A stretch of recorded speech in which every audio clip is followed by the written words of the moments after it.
consent calendar. And we have first up the approval of the May 16th, 2025 minutes. Do we have any discussion or a motion to do so?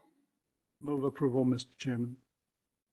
Okay, we have a motion. Is there a second? This is Marcy. I second.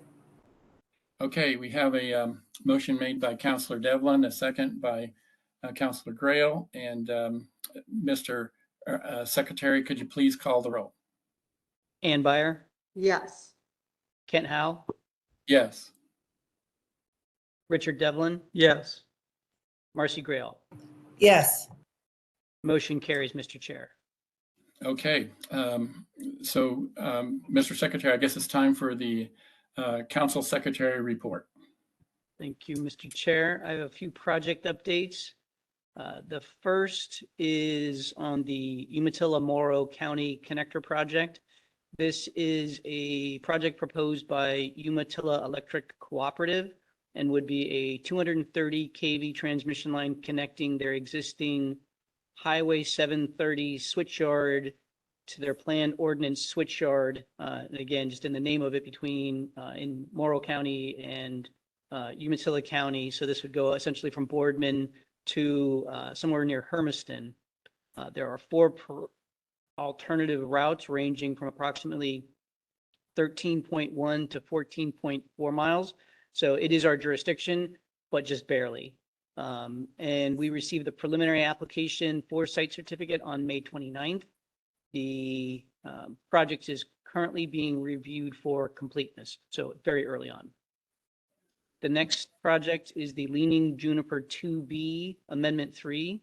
This is an operational wind energy facility consisting of 78 wind turbines with a maximum blade tip height of 492 feet each. That was what was approved.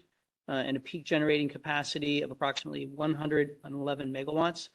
The facility has been operational since 2011, and the parent company is Avangrid. The Amendment 3 proposes to repower the wind turbines, which will consist of replacing the rotors and the cells and generators, and as well as reinforcing the concrete foundations. The amendment is being reviewed under the Type B process. On May 29th, the department issued the draft proposed order and a public notice with a 29-day public comment period that concludes on June 27th. After the comment period concludes, the department will issue the proposed order.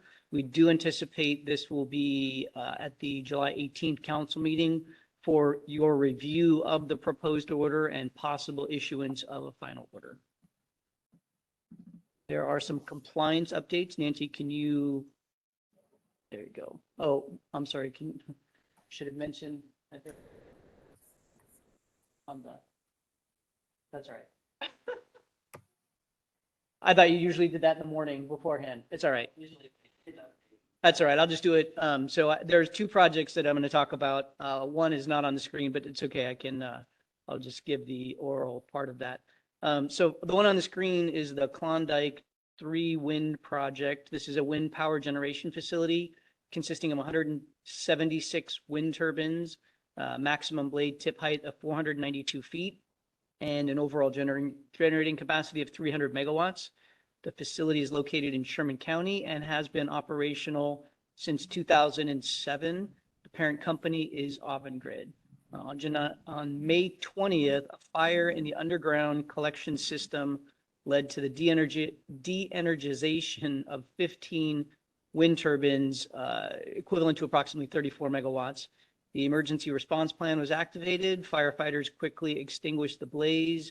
There were no injuries or environmental impacts, and the turbines have since come back online. And then the other, which I do not have on here, is the State Line Wind Project. So the department completed its initial review of the results of the wildfire monitoring activities that occurred at this project in 2024. So several of the wind facilities have the same annual wildlife monitoring and mitigation evaluation. So this isn't anything new. We've been doing this for some time. And this is the first one for this year. So the Wildlife Monitoring and Mitigation Plan, or WMMP, for the facility requires that the department provide an opportunity for public review and comment on the results of the wildlife monitoring for the prior year, in this case, 2024. Accordingly, a memo summarizing the monitoring results has been posted to the project page for the facility, and it was emailed to council on June 11. So Chris Clark emailed that to council members. The WMMP and monitoring reports are also attached to the memo, so anybody can go on the project page, find that information. And we will accept public comments on the results of that monitoring plan until 5 p.m. on July 10th, 2025. So still have about a little less than a month to review and provide comments. Of note, the certificate holder provided the results of bird and bat fatality monitoring that was required after the 43 turbines included in the Van Sickle 2 portion of the facility were repowered in 2022. The project is split into a couple different phases. So the monitoring report showed an exceedance of the threshold of concern for bat fatalities established in the WMMP. So they exceeded the amount of bat fatalities that were anticipated. Consultation between Oregon Department of Energy and Oregon Department of Fish and Wildlife and the certificate holder on whether it would be appropriate to require additional mitigation or monitoring to address the exceedance is still ongoing. The department will provide an update with our recommendations regarding mitigation of the bat fatality exceedance and a summary of any public comments received on the monitoring activities at the future council meeting. Could be July, could be after that, but we will follow up with what is going on as a result of those exceedances. And unless there's any questions on those projects or anything else, the only other thing I will bring up is the next council meeting will be July 18th. We did put a draft agenda together, sent it to Chair Howell, and he approved the agenda. So we'll be back here in Salem on July 18th. Likely it'll be a similar 8:30 to a 1-ish meeting. I don't think we finalized the timeline yet, but somewhere in that range. So that concludes my report, and I would be happy to address any questions that any council members have. Okay. Just a note, Chair Howell, I'll try to, recognizing that you are remote, I will try to help in terms of when council members have questions to kind of help you with that. Appreciate it. Yeah, that's just what I was going to say. Since I can't see everybody, if you guys will help me know when to acknowledge somebody wants to say something, that'll be real helpful. So are there any questions or comments on the secretary report? Heads are nodding no in the room. Okay. Then I guess we'll move to the next item. We've got the Obsidian Solar Center Amendment 2, proposed order review and possible final decision. It's an action item. And we've got Chris Clark, Senior Siting Analyst, that'll present the proposed order.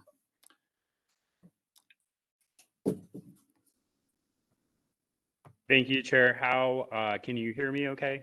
Yes, all is good. Excellent. Excellent. For the record, my name is Chris Clark. I'm a Senior Siting Analyst with the department.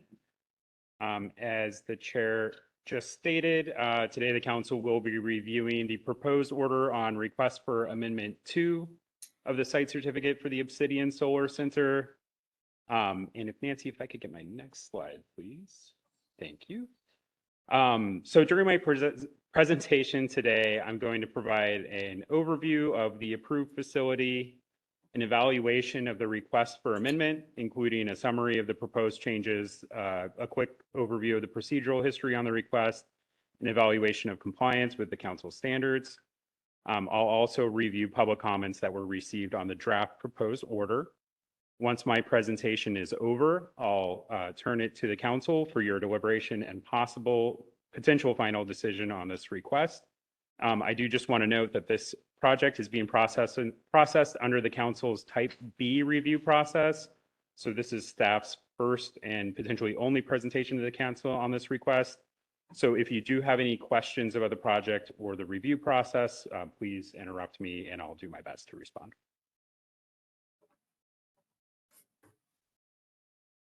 So the Obsidian Solar Center is an approved but not yet constructed 400 megawatt solar photovoltaic power generation facility.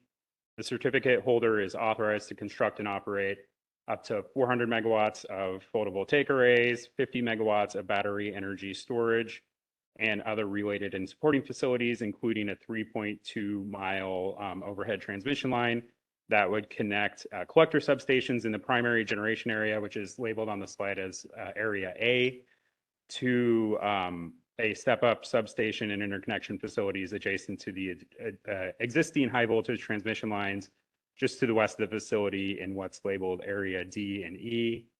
The current plan is to interconnect with a BPA transmission line that's on the east side of that transmission corridor in the orange area labeled Area E.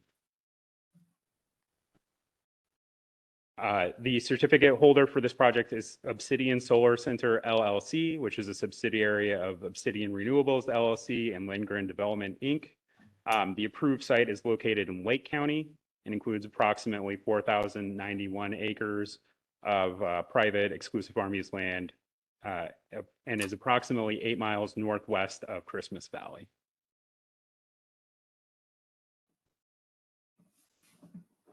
So in request for Amendment 2, the certificate holder is seeking the council's approval to extend the construction commencement deadline by 3 years.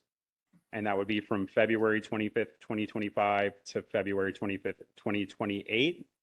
The request would also extend the construction completion deadline, which is established as 3 years from the actual commencement date. So there's no changes to the site boundary or to the design, construction, operation, or retirement of the facility proposed. But there are some changes proposed to plans and site certificate conditions that would conform with the deadline extension. And also address some changes in factor law that have occurred since the council's previous reviews.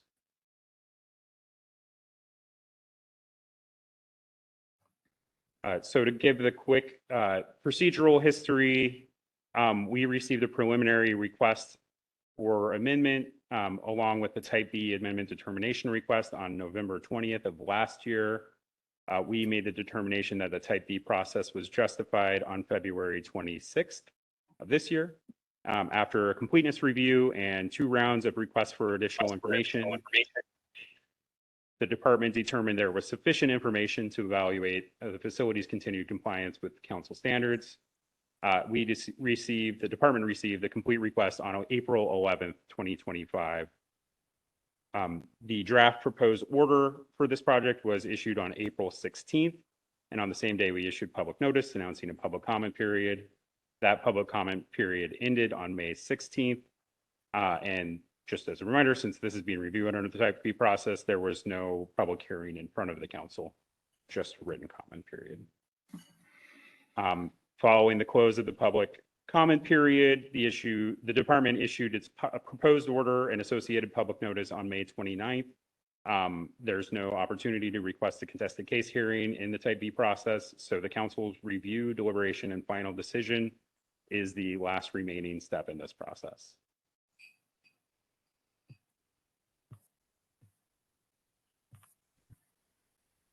Great. So before I get to the evaluation of standards, I just briefly wanted to review the council's scope of review for this type of amendment.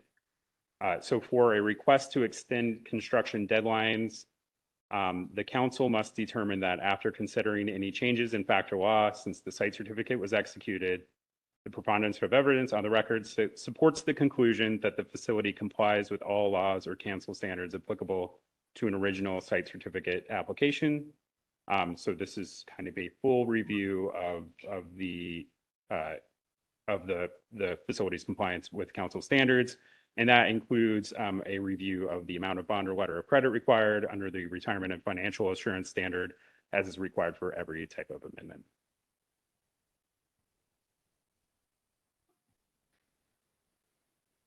Great. So consistent with that scope of review, the proposed order, which is included in your packet, does contain an evaluation of all council standards and recommends the council amend or impose new conditions of approval when a change in factor law occurred that could affect the basis of the council's earlier findings and conditions. For the 8 standards on this slide, the department recommends that there were no changes in factor law that would affect the facility's compliance with the standards and that no new or amended conditions are needed. For that reason, I'm not going to go into these standards in more detail. I did want to note that there are some evaluation of access road design issues in the structural and public services sections that's relevant to soil protection and wildfire prevention. So I'll be covering those issues in a moment. Otherwise, unless there's questions, I'll move on from these standards. Any questions from council? No questions for me. Okay, Chris, I think you can continue. Great. So in addition to those 8 standards, there's a number of standards where the department recommends the council make minor administrative updates to conditions. And these are primarily to make the language in the site certificate more consistent with more recent council orders. So to go through these, under the section on the general standard of review, the department recommends the council amend general standard condition 1, which is condition Gen GS 01, to grant the requested construction commencement deadline extension. And then to make other administrative updates clarifying the criteria for construction commencement. That's just mostly including some statutory language. And then also just it's worth noting that in this section, the department recommends that the council find the certificate holder continues to comply with all standards, laws, and rules and ordinances that would be applicable to an original site certificate application. So under the organizational, that's okay. Under the organizational expertise section, the department recommends the council amend condition Gen OE04, which is organizational expertise condition 5, to provide some additional specificity regarding requirements for reporting incidents and taking corrective actions. That language also authorizes adjustments of contingencies in the retirement cost estimate based on compliance issues. And then for land use, there were no changes to the applicable substantive criteria occurred since the site certificate was executed. So no changes there, but we are recommending the council makes administrative amendments to condition Gen LU 01 to authorize phase compliance based on the applicability of any permits needed for the construction of the facility.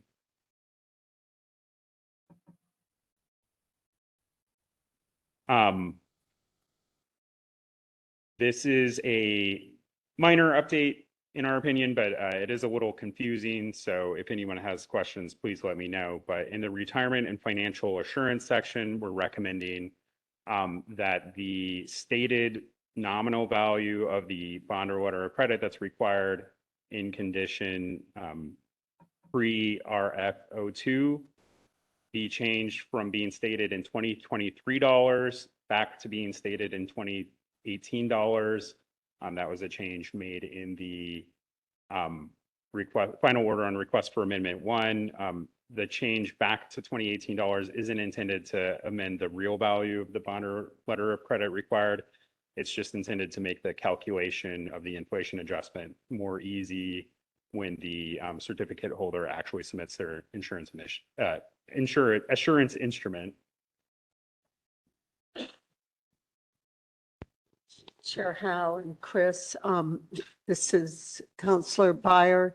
Thank you for saying that this was confusing because I read it and I scratched my head and I said, why are we doing that? But I think as long as we're consistent with the original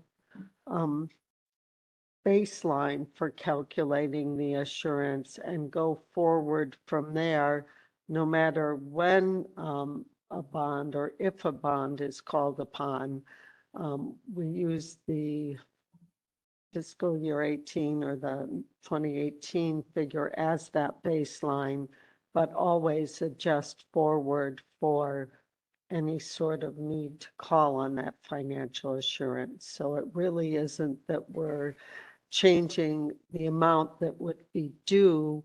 We're just establishing a clean baseline. Is that correct?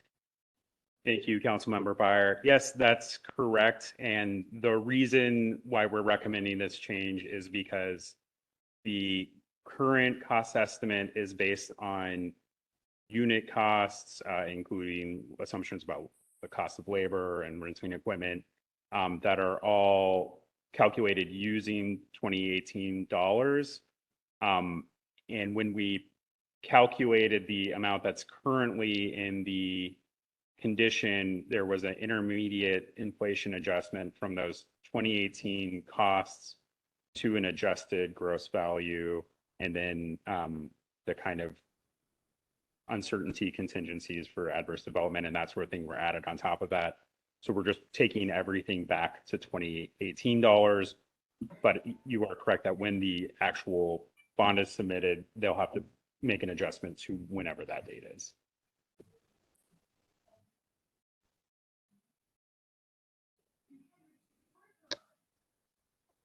Hearing no other questions on that. In the historic, cultural, and archaeological resource section, we're also recommending the council grant a requested amendment to allow an extension of archaeological permits that were included in and governed by the site certificate under the final order on the ASC. So yeah, we're recommending the council make that change. This is a little different than how we normally process these sorts of permits and cultural resource surveys, but there is an agreement in place between the certificate holder, the Klamath tribes, and SHPO that kind of states exactly how they will do their pre-construction cultural resource surveys. And so this extension kind of allows them to keep that in place without any renewal.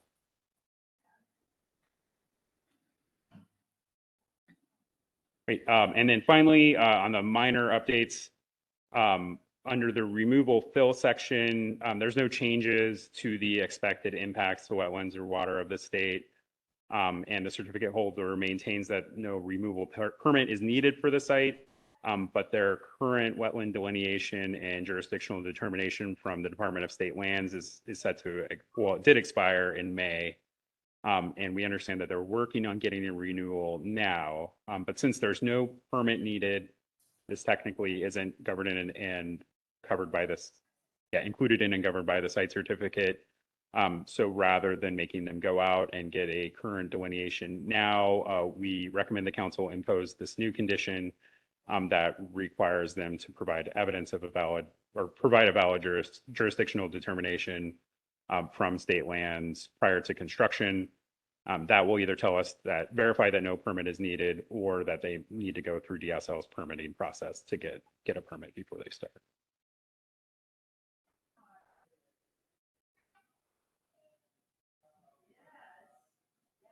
Okay, on the more substantive issues,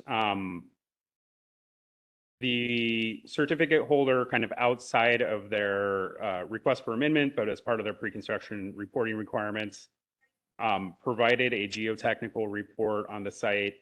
That report largely validates what was provided in the application for site certificate, but it does raise a few concerns about geotechnical challenges at the site.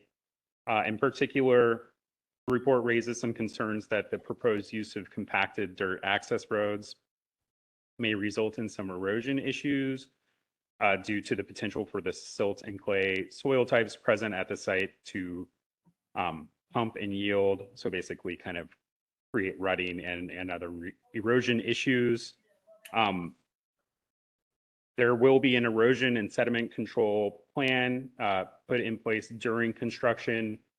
But based on the potential for ongoing erosion issues, we're recommending the council adopt this new condition requiring ongoing inspection and maintenance of roads and erosion best management practices during operation. And then I'll discuss it more on the next slide.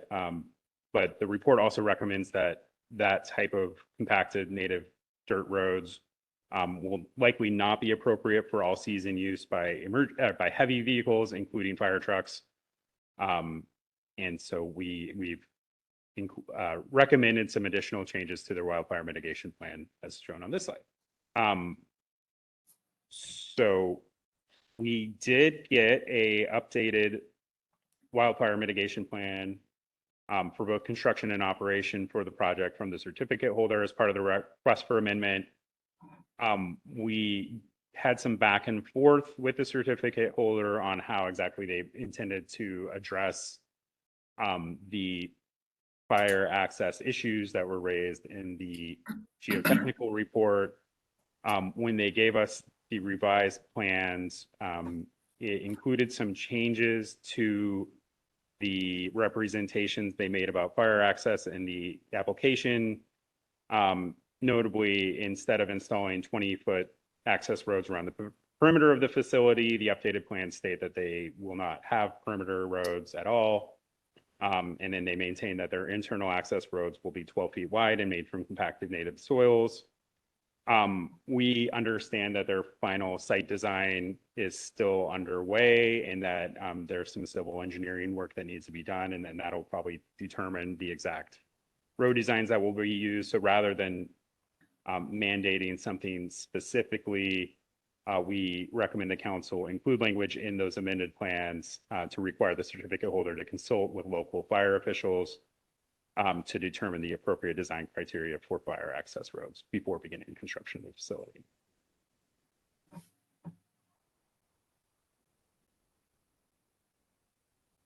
Hearing no questions on that, I'll move on to Fish and Wildlife.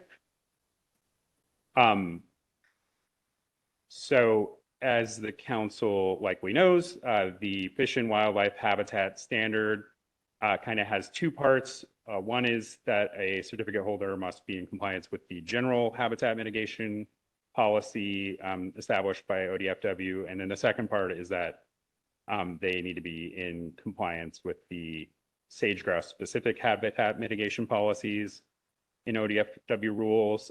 There was no changes to the general habitat mitigation conditions or findings found in this review, but we did determine that, well, we didn't determine, the Oregon Fish and Wildlife Commission revised their sage-grouse core and low density habitat maps in 2023. Based on those updated maps, there is now approximately 1,478 acres of low density sage-grouse habitat that overlaps with the site. There was no sage-grouse habitat within the site boundary before. So in the proposed order, we conducted a evaluation of compliance with the Greater Sage-Grouse Conservation Strategy for Oregon and the sage-grouse specific mitigation goals. And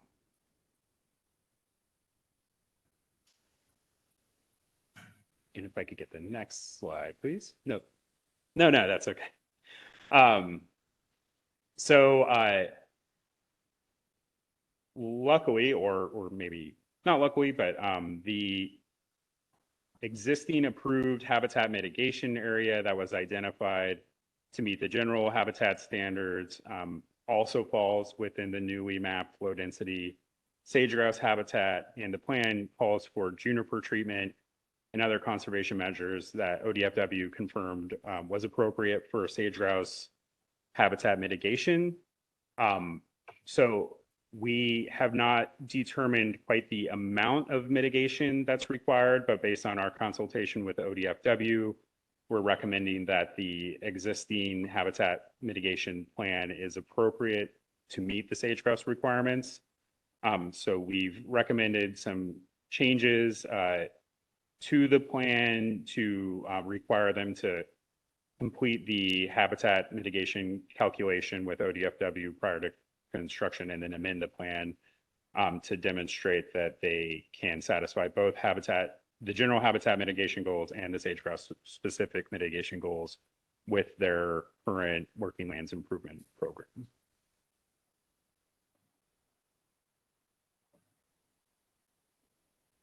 There are no questions on that.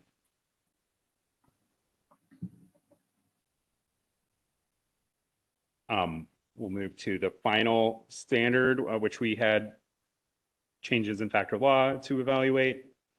which is the threatened and endangered species standard. And I just do want to note that sage grouse is not a listed species. They're just a special species of conservation concern. So there were no new listed endangered wildlife species that are known to occur in the vicinity of the site, but the Oregon Department of Agriculture has amended the state list of threatened and endangered plant species and listed several additional plant species, including 3 species that have the potential to occur in Lake County. That includes Lemons milkvetch, whitebark pine, and Columbia yellowcress. And one of those, Columbia yellowcress, has been identified within 15 miles of the site. The other 2 are not known to occur in the direct vicinity of the site. So we did get comments from the Native Plant Conservation Program, and based on those comments, the department recommends that the council amend the draft revegetation and noxious weed control plan to require incidental observations of Columbia yellowcress, as well as the other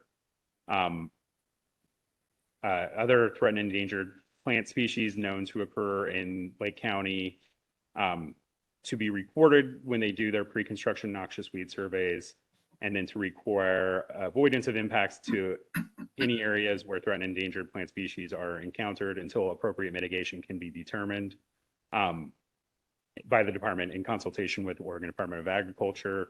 We're not requiring them to go out and do sensitive, like specific botanical surveys for the rare plants, because there wasn't evidence that they were occurring within the site, but there still will be qualified botanists conducting the noxious weed surveys that we expect would be able to identify the rare plant species.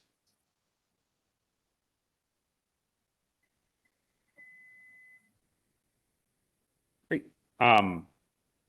So that is the overview of the council standards and our evaluation. I guess I'll just pause for a second to make sure there were no comments on the proposed order itself before I review the public comments. So council, are there any discussion or question or comments None at from this Marcy. point? Chair Howe, this is Councillor Byer. Just an observation, especially as we look forward to reviewing the proposed changes to the administrative rule on amendments, that this example really tees up nicely to show the complexity in these amendments, even when it's just asking for an extension of the time frame, that a lot of laws and a lot of things on the ground, or how we originally evaluated things on the ground, changed, you know, with the sage grouse information and the plant species of concern. And just knowing that we will see more of these amendment requests with changes in law, I think suggests that the work that Tom Jackman and his RAC have done in trying to simplify the amendment review process is really important. And kudos to Chris for working with all these agencies to come up with more effective conditions for us. So that's all I have. Well said. Councillor Byer, are there any other comments, questions? Okay, Mr. Clark, you can continue on with the public comment. Thank you, Chair Howe. Thank you, Councilmember Byer. Okay, so as I mentioned before, we're at the proposed order phase for this project. There's already been a draft proposed order and a public comment period. We received 3 public comments on the record. The first was from the Lake County Planning Department, which expressed the county's support for the project and verification that they had no concerns about compliance with applicable substantive criteria. The other 2 comments were identical in substance. They were from Leroy Horton and Jeremiah Thorsted, and they provided comments expressing general opposition to the project and the requested time extension. Those comments are attached to the proposed order in your packet. The department determined that none of the comments raised a specific issue of factual law regarding the facility's compliance with applicable standards with sufficient specificity for the department to respond. And as such, no changes were made in the proposed order based on those comments.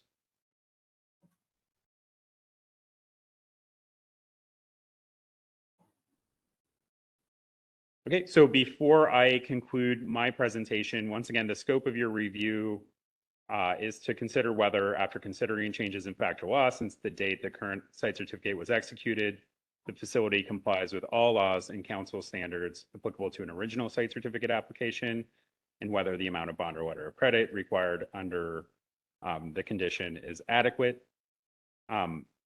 Based on your conclusions, the council can either adopt the proposed order as final, which is staff's recommendation, adopt the proposed order with modifications, or reject the proposed order and deny the request for amendment. Once you make your decision, the council must issue a final order granting or denying issuance of an amended site certificate, and then judicial review will be provided as provided in ORS 469403. And that concludes my presentation. Thank you, Mr. Clark. Good presentation. Is there any discussion or comments, questions from council? If not, is someone ready to make a motion? Mr. Chairman, Councilor Devlin? Mr. Chairman, I move that we issue a final order approving the certificate holder's request for amendment to the site certificate for the Obsidian Solar Center, utilizing the department's proposed order as the basis for the final order, and issue the second amendment site certificate consistent with the final order. Okay, we have a motion. Is there a second? This is Mark C. I second the motion. Okay, we've got a motion and a second. Mr. Secretary, could you please call the roll? Ann Byer, Yes. Richard Devlin, Yes. Marcy Grail, Yes. Kent Howe. Yes. Motion carries, Mr. Chair. Okay. Mr. Clark, thanks again. Good presentation. And we'll move on to the next item, which is the Trojan SFC Security Plan Revision 10. It's a review. It is an action item. We have Mark Reese, Odo Radiological Emergency Planning Coordinator, and Christopher Clark, Senior Siting Analyst, that'll present the summary of Revision 10 of the security plan for the Trojan SFC. So, Mr. Clark, if you're there, you've got the floor. Thank you, Chair Howe, and Mark is just entering the room now. Okay.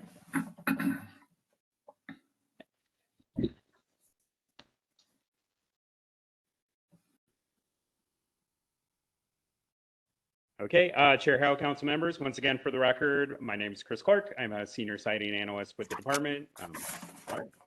Mark Reese, I'm the Nuclear Emergency Program Coordinator. I work here at the Oregon Department of Energy in the Nuclear Safety Division.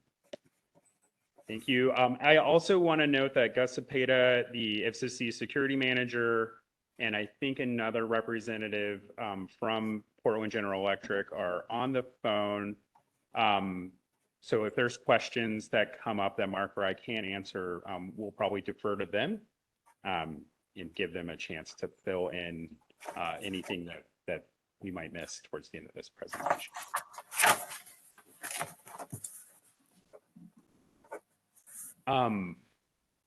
Yeah, Gus, is Sarah Buckwalter on the phone with us?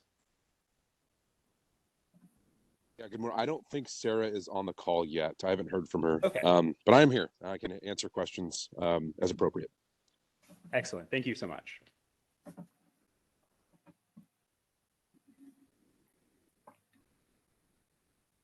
Okay, to provide a little background for this agenda item, The Trojan Independent Spent Fuel Storage Installation, or ISFSI, provides temporary storage for spent nuclear fuel and other radioactive materials that were generated during the operation of the Trojan nuclear plant between 1976 and 1993. The image on the slide shows the ISFSI more or less as it looks today. And the site for the Trojan site is located in Columbia County near the city of Rainier. The nuclear plant operated under one of the first site certificates issued by the state, and state law requires the council and the department to continue to monitor operations of the ISFSI, including its security programs, to ensure that radioactive materials are safely stored at the site until a interim storage site is made available by the federal government. We're here today because PGE amended the security plan, and the council and department have specific duties to review and approve all security programs related to the ISFSI. On March 4th, we were notified by PGE that revision 10 of the security plan had been submitted to the Nuclear Regulatory Commission, or the NRC. That letter explained that revision 10 updates the security plan to reflect the construction of a new administrative building known as the Trojan Support Center, gives updates to the locations of security system components, provides some updates to security incident reporting requirements to reflect new federal regulations, and updates security equipment and personnel requirements at the site based on recent operational changes. The letter explains that PGE determined that these changes did not decrease the effectiveness of the security plans for the purposes of federal regulations. The council rules allow PGE to make these kinds of changes without prior approval from the council, but there's still a notification that has to occur within 60 days after implementation, and then the council is still required to review and approve the plan at a subsequent council meeting. We received notification that revision 10 was in effect on May 1st, so this notification was timely.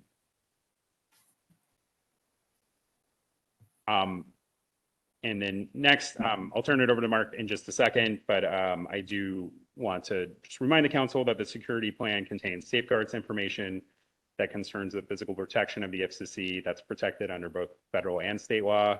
And so to maintain the confidentiality and protection of that information, the security plan is not provided directly to the department, but it's available for inspection by an authorized representative of the council at the ISFSI site. And the council previously appointed Mark to inspect the security plan on its behalf.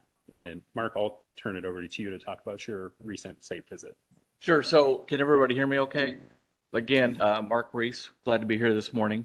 So as Chris has stated, on the 14th of May, I went to the Trojan site on your behalf and behalf of the agency to do an annual site visit, but also look at revision 10 of the security plan. So I met with Gus, and Gus also gave me a tour of the Trojan Support Center, which was not complete yet when I went up there last year. So that's the Trojan Support Center is now called the TSC building. And of course, went and reviewed revision 10. The security plan update provides for continued safety and security of the ISFSI. I have no concerns about the updates or any changes that I saw.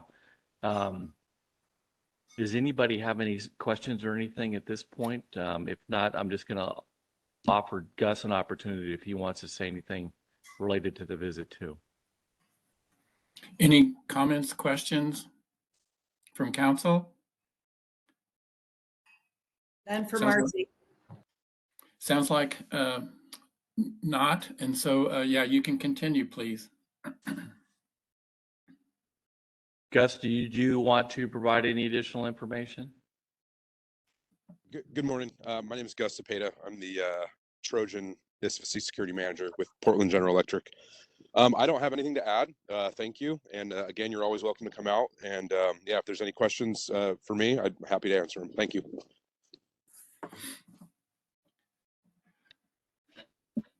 I don't have anything additional. If anybody has questions for me.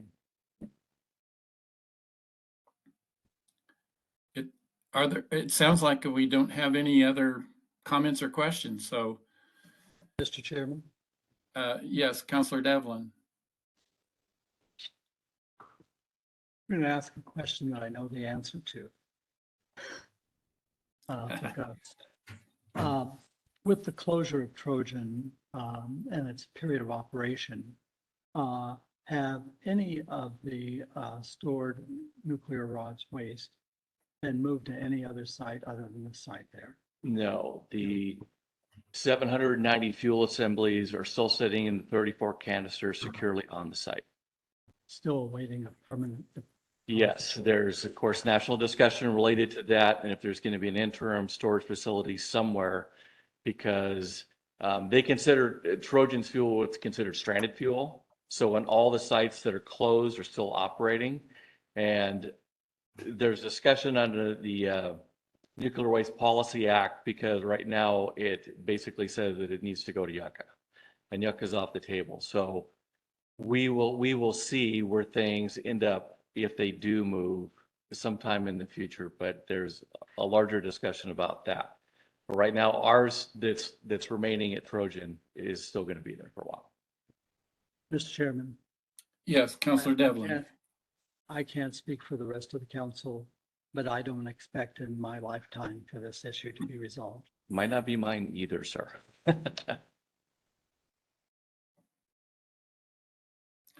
Any other comments or questions?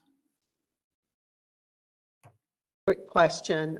This is Counselor Byer. It's my understanding that you do annual visits or reviews of the facility, and only when something is changed do we see these amendments. Is that Correct. correct?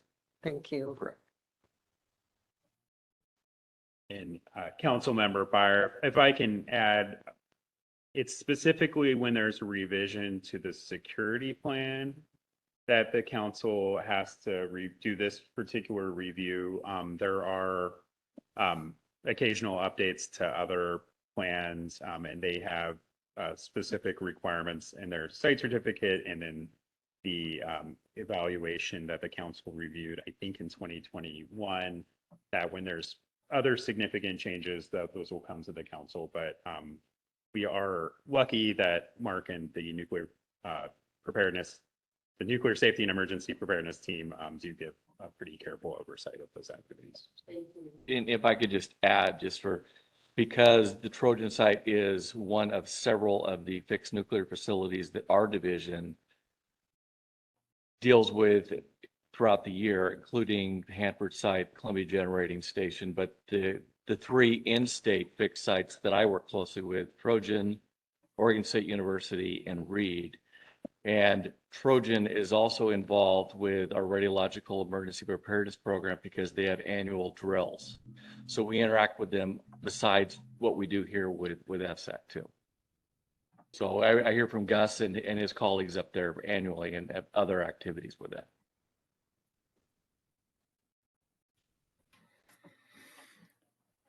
Any other comments or questions from council?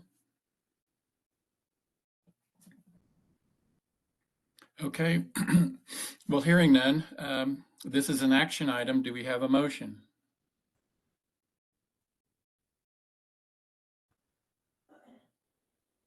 Mr. Chairman. Counselor Devlin? Mr. Chairman, I move that based on staff's recommendation that revision 10 does not reduce the effectiveness of the security plan, and that PG is taking appropriate steps and actions to ensure the continued safety and security of the stored spent nuclear fuel at the Trojan site.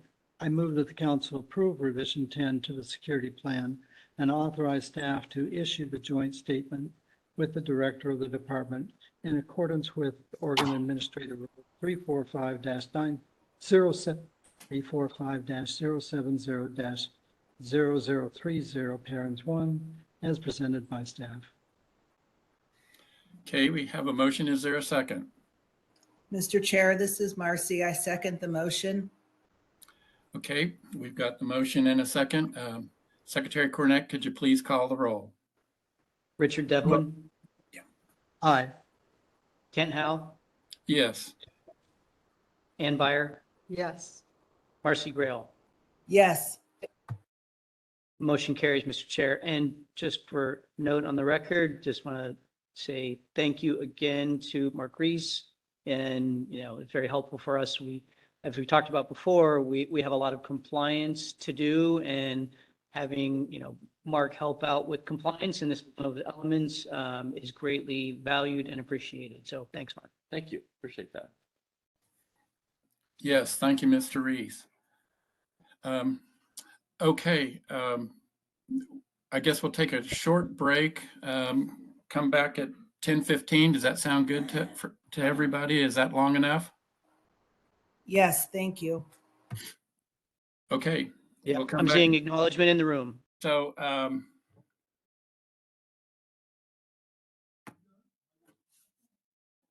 the time, this is for public comment, and let me move back just a tad here. So it's now 10:17, and I'd like to call the meeting back from recess and continue on with the next agenda item, which is public comment.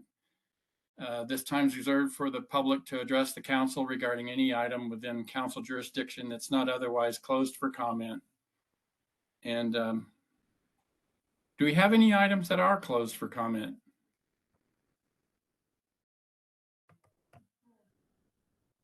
Mr. Chair, we do not have any items closed for comment right now.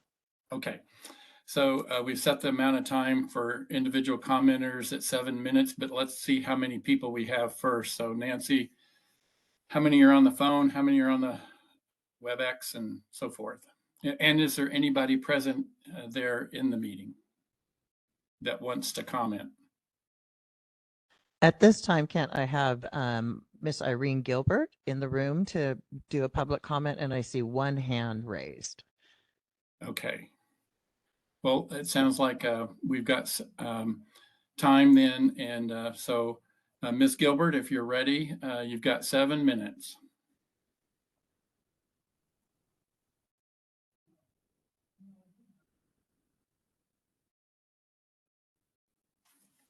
Thank you, Council.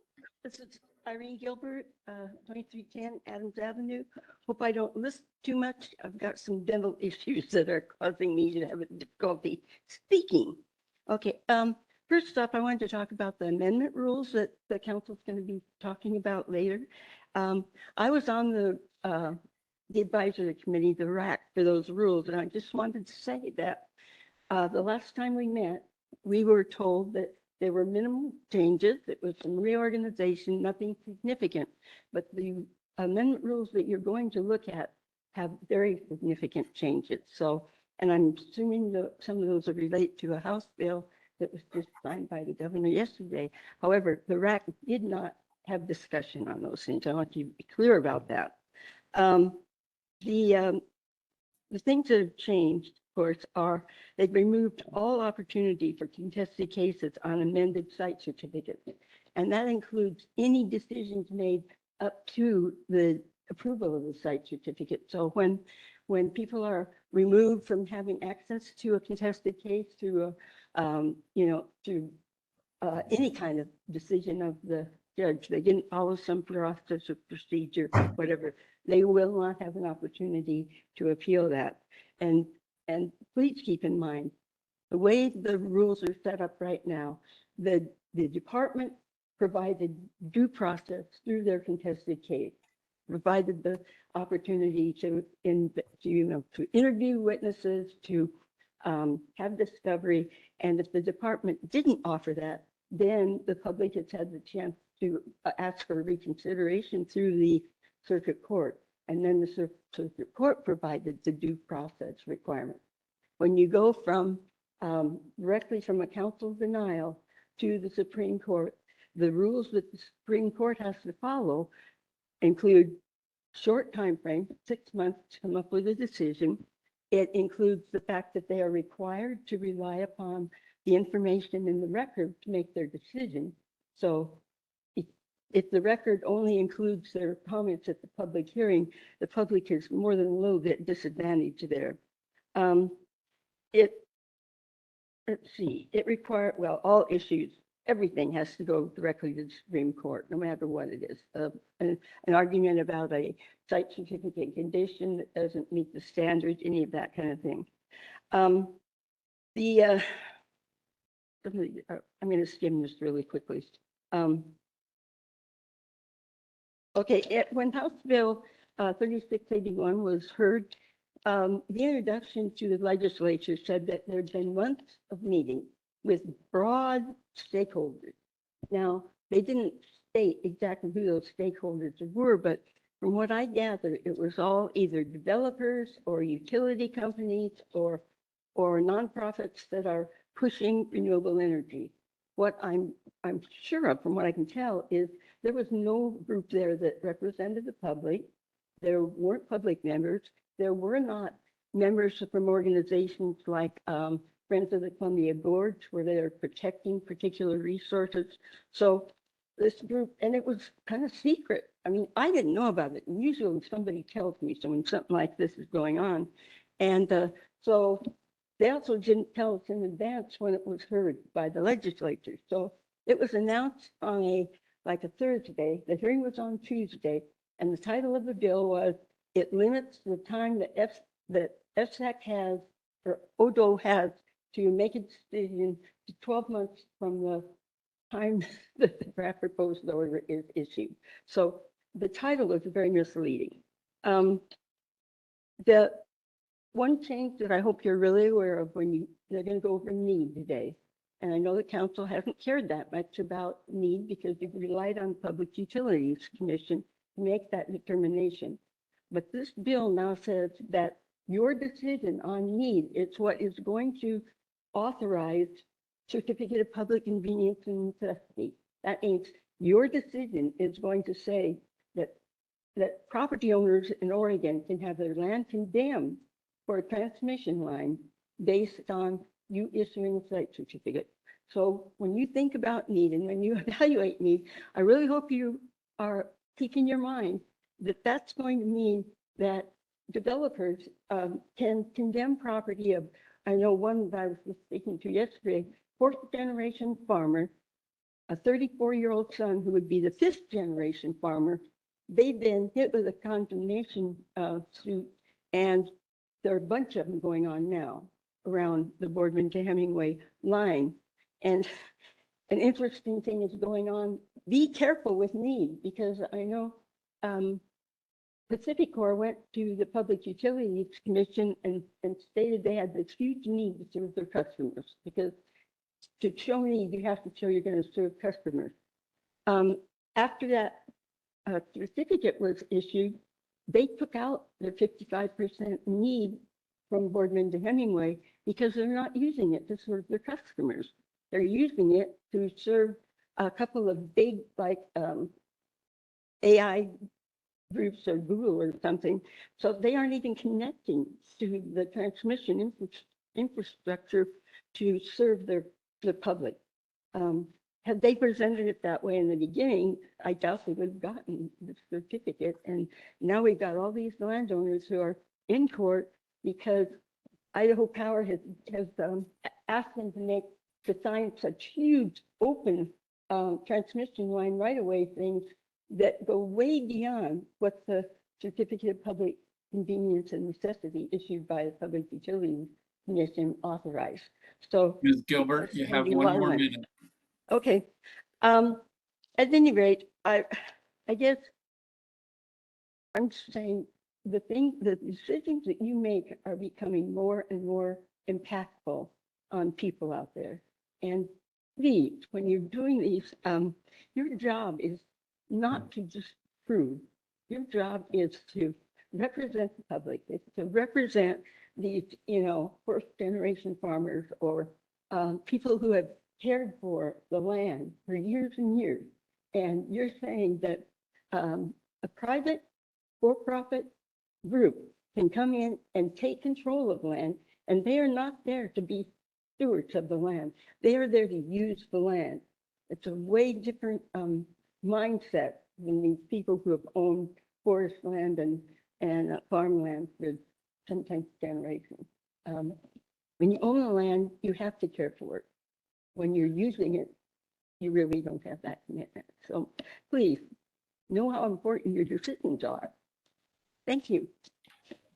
Thank you for your comments, Ms. Gilbert. So Nancy, did you say there was another hand up?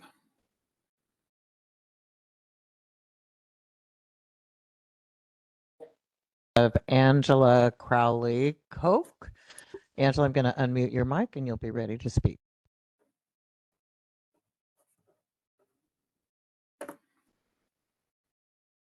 Like I have a video option, so I apologize. Although most of That's you have okay. probably seen me before. That's okay. We can hear you. Okay, great. My name is Angela Crowley Cook. I'm the Executive Director of OSEA, the Oregon Solar and Storage Industries Association. We represent the solar industry here in Oregon, and we've been around since 1981. I also wanted to comment on the amendment rulemaking that you'll be discussing later in the agenda. First of all, I want to thank the staff and the council for considering this process and having a good rulemaking advisory committee in order to streamline the process. There are a number of really good changes that were made. A lot of them, simple changes like removing the paper copy requirements and things like that. So we really appreciate this thorough look at the amendment process and the attempts to streamline. I want to respectfully disagree with Ms. Gilbert on a few things. One is that contested case issue. The current process of a contested case on an amendment, some of which can be for very small reasons, has the ability to be abused at the current moment. A site certificate has already been approved. There is a minor amendment, and if there's a contested case, that can slow down an already approved project for years. And so this is something that is long overdue and is really needed. Secondly, I wanted to comment on the scope of review for the amendment. It looked to me that the proposal is just to have the amendment and the review focused when there's land to be added just on the area that's added, not an entirely new review of the entire area, which has already been done. And so we would support that, just taking a look at the new area added, not recreating the wheel on all the work that's already been done. And then I had one question regarding the maximum of 9 years to complete construction. So there was referenced in the material, you'll see that there was a bill recently passed through the legislature that requires at least 6 years as a minimum of when the council can require the start of construction. And so that bill has passed both chambers. I'm not sure if it's been signed by the governor yet, but so that if construction starts 6 years after the order is approved, and it has to finish in 9 years, for some of these larger projects, that's a really tight timeline. It doesn't appear that there previously was a maximum deadline for projects to be constructed, and so I'm not sure why that was included, and that's something we'd like to see changed as the rulemaking goes forward. And then last, I'll just end with this discussion about need. The need for transmission and for new energy generation is clear. We are facing less water in our hydroelectric dams. We are facing higher temperatures, more peaks on the system, and less transmission available. There's no transmission essentially left in Oregon. And so the need is there. And so I respectfully disagree with Ms. Gilbert's comments on the need and the requirement to demonstrate need. We were a part of this RAC and will continue to be in the process, engaged in the process as it goes forward. So again, want to thank staff and all those who participated. Thank you. Thank you for your comments, Ms. Crowley Cook. Are there any questions from council?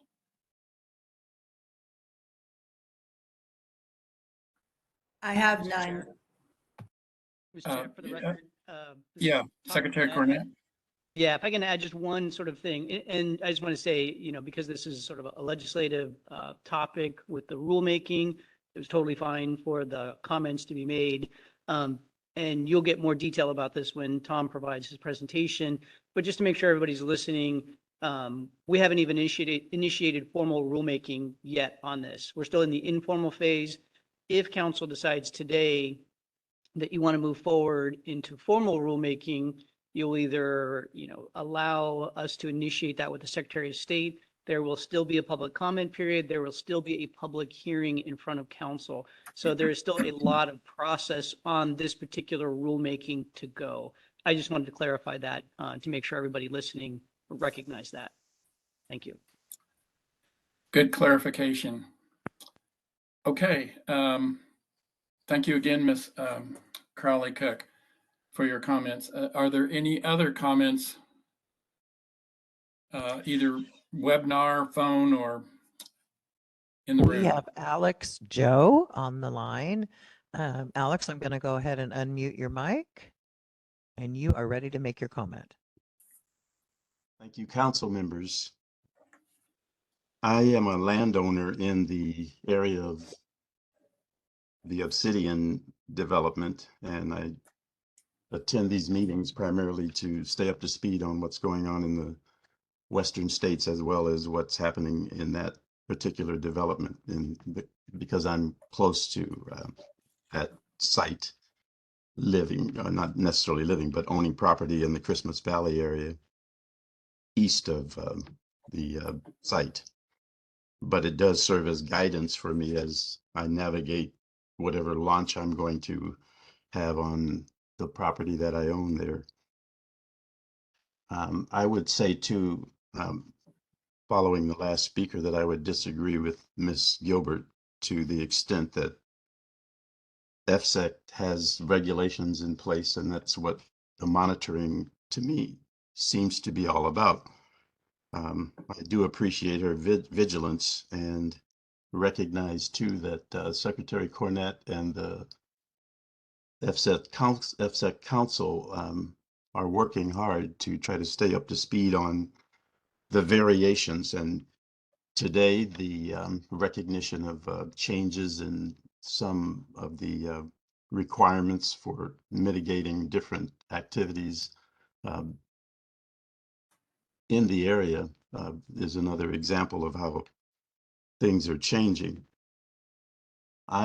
In last maybe 2 meetings prior, remember someone talking about streamlining the activities to be able to have many of the regulatory agencies in the area in the western states coordinate with each other a little bit more to not speed up the process as much as facilitate activities sooner rather than later, speed up to some extent.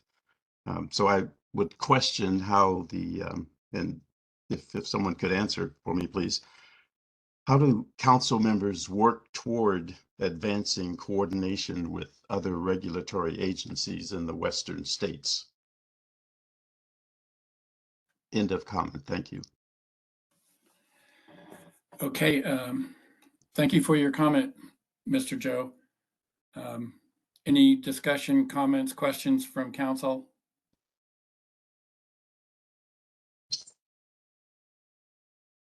Okay. Nancy, do we have any other comments? No other hands raised at this time. Okay, we'll wait a minute here just to make sure there's no one else either on the webinar, on the phone, that want to make public comment.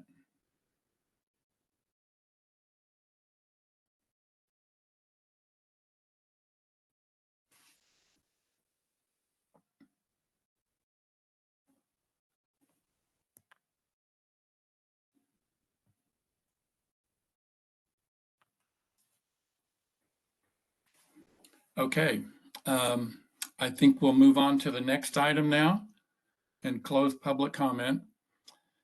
We've got a legislative update. It's an information item. Christy Splitt of ODA, Oregon Department of Energy Government Relations Coordinator, will provide an overview of the 25 legislative session Ms. Splitt, the floor is yours. Thank you so much. Nancy, you can go to the next slide whenever you're ready. For the record, Christy Splitt, Government Relations Coordinator for the Oregon Department of Energy. It's lovely to see you all. Talking about the legislature in front of Councilor Devlin, not Senator, not co-chair. It's always a little intimidating, so feel free to ask me any questions along the way. You might know more than I do, or you surely know more than I do overall, but with the things I'm talking about. So I just want to start with, as usual, I like to always ground us in a little bit of an overview about what's going on at the legislature in general dynamics, because I think that really does often dictate what's happening in the Capitol. And I'd say overall, the two major themes of the legislature and what has maybe set the vibes the most are, one, the transition to a new federal administration, which has had a big impact on conversations around the budget, but also around policy, and also around just sort of generally sort of political political posturing, maybe might be a good way to put it, on both sides of the aisle. We also have a new Speaker of the House and a relatively new Senate President. It's the first full legislative session of the two of them together. And then there's also new Democratic leaders and new or actually new again Republican leaders, people who've come back, left the legislature and come back are in some of those roles. And so that's just also been new relationships forming.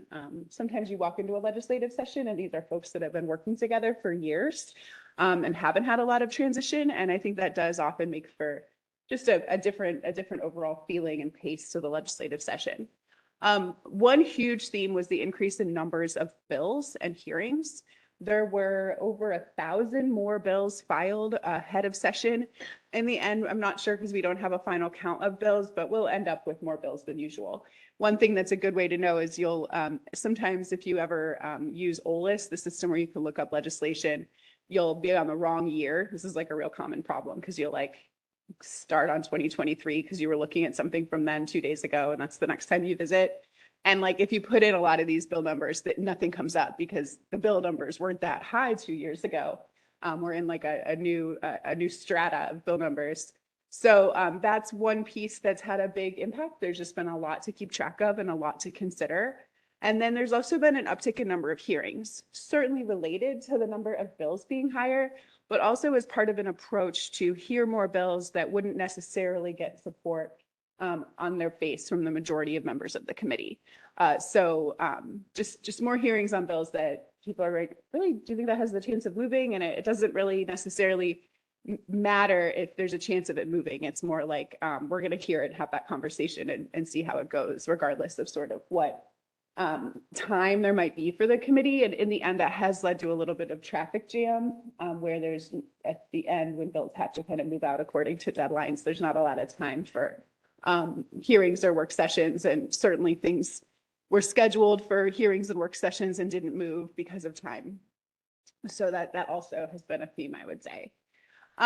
So budget, I just mentioned, is one of the two major factors, or maybe I got kind of tied up on the federal administration stuff, but budget has been the other major theme of this particular time in the legislature. And really, I think everyone sort of expected a relatively flat budget.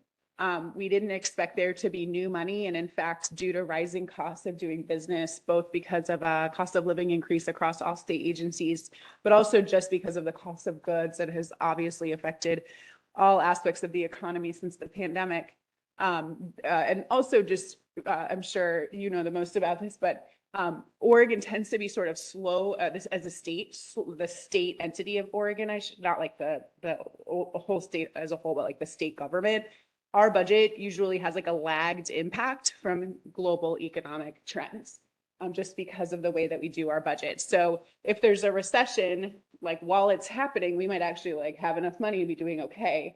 It might already starting to get better, but that's when we have the dollars issue is a little bit later along that timeline. So a lot of time when the economy seems to be doing better overall, we're still kind of lagging behind. So we have like a lagging start of some of budget issues and then like a lagging continuation of those issues. And I think we all kind of saw the economy, at least before the turn of the new year to be getting generally better, our state budget wasn't looking great because of that lagged impact from the pandemic, the loss of pandemic funds. And so and then the general economic developments that I just talked about. So, so everyone kind of expected a mostly flat budget with some cuts to like programs where, for example, at the Department of Energy, we had a lot of one-time funded incentive programs that we didn't expect, that didn't make it into the governor's recommended budget, even before the sort of most recent forecast in May, which pointed to tariffs and said that tariffs were going to have an undue or a larger influence on our Oregon economy than is true of most of the states in the US. And so we would be harder hit by the impacts of the tariffs to the economy. And so because of that, in May, when we got that revenue forecast, our forecast was down, which meant that instead of having the dollars that everyone sort of expected to be there, we had fewer dollars than expected. And so that has made the end of the legislative session very different than anyone expected. Very few policy bills are moving that have a price tag. There's a lot of cuts happening that nobody was expecting to happen to certain programs. For example, we had our Community Renewable Energy Grant Program had $25 million in the governor's recommended budget, which did not end up passing in our legislatively approved budget, at least not as of yet. And I don't necessarily expect it to. So that's just an example of the impact of that May revenue forecast that kind of looked at the global economy and felt like Oregon was not well positioned to weather a possible storm, just kind of a risky time for our state. So that budget dynamics has really driven the conversation. In the past, when I've come here, I've been talking about all sorts of new programs likely to come to the Department of Energy. That is not the case this year. We expect to have just a few bills to be working on when the page turns at the other side of the legislative session. And one of those is a bill that will directly affect siting, which we'll talk about next. Major issues haven't really changed much, in my opinion, over the last several years. We're still dealing with housing issues all over the state, behavioral health and addiction issues. Education has been a major topic. There has been a lot of conversation, and it's currently the hot topic in the Capitol, which is a transportation package. And then I would also say that the majority of legislators do seem really committed to passing labor priorities. So those just different bills that are better for consumers, better for workers, really do seem to be where they have gotten a lot of traction. And we'll talk a little bit about how that's implicated energy too. So with that, we can go to the next slide. That's my sort of overview. So the Oregon Department of Energy did bring some legislative concepts to the table. We'll go pretty quickly through them, which reflects that they're relatively simple bills, nothing earth-shattering, and not necessarily reflecting much on your work here at FSAC. We passed a bill, or we have a bill in Ways and Means that deals with that renewable energy grant program that's not expected to get new funding. I don't expect that bill to move at this point because of that. We did pass a bill that creates a storage-only pathway for Oregon solar and storage rebate. That's a residential solar program. And that program's been wildly popular and a big success for our agency. However, we don't expect it to be funded. So we'll have policy change, but we won't be implementing that at this point. Very similar to the next one on the list, we extended a rental home heat pump program that's also been a huge success, but had a sunset on it of next year, and also made some updates to a sister program that deals with heat pumps for homeowners. And that bill passed, but again, there's no funding for those programs, so that bill will sit on a shelf until we do get funding. We can go to the next, I'll just really quickly, I put a picture up. The Community Renewable Energy Grant Program has it's been a really cool program, and this is a project in the Dalles, which is an area nearby where a lot of our renewable energy development has taken place, so I thought it'd be cool to just highlight the type of programming the type of projects that have come into places that have a lot of renewable energy development around them. And the communities, of course, know about solar because it's all around them or coming soon to around them. And there's lots of conversation about it. And there's great solar resource there. And this is a community hub with a variety of functions. You can actually see off to kind of like not the streetway, so to the left. That's actually like a temporary shelter site. You see the little like casitas that are in there. Yeah, exactly. And those will be solar that's coming onto that building will be used to power those and make them cool and safe places where people can stay during times of wildfire, where there's dirty air and people need a clean place to shelter. like today, exactly. Yeah, it's a really good point. It does not look like that there today. So there's also the ability for if power is out, people can go there and use power. So just wanted to share an example of one of those projects. We do have some money for that program rolling over, so we'll have about another year of life on that program in the next biennium, and then it will not be able to issue any more grants. So we can move on. These are even less less exciting for FSEC business probably here. We had a fix that really affects the whole state that we brought to the table, which we discovered that the state couldn't contract with the national labs, which do work across a variety of different issue areas. So we made a change to treat them more like federal agencies. We also had some reports that we discovered through a strategic program review that no longer felt like they were necessary for us to do. We also realized there were some reports for other state agencies that they would have to do to us that were redundant. So we have gotten rid of those redundant reports, both for ourselves and for other agencies. And then finally, still in Ways and Means, I don't think it's going to move because I think they're done, but we had a really technical bill to create a dedicated fund for the Federal Grid Resilience Program that is a little bit siting adjacent. These are major, this is a big amount of money that can go to utilities to do grid resilience projects. In some cases, these can be the types of projects that will stop them from having to do transmission projects or reduce the need for transmission. So that's the nexus to FSEC. But that particular bill didn't pass, but the program's unaffected. The dedicated fund was just to allow us to keep money from the state match for that program across multiple biennium because it's a multi-biennium program. So with that, there were several bills directly related to energy facility siting. We'll talk more about 3681 in just a second.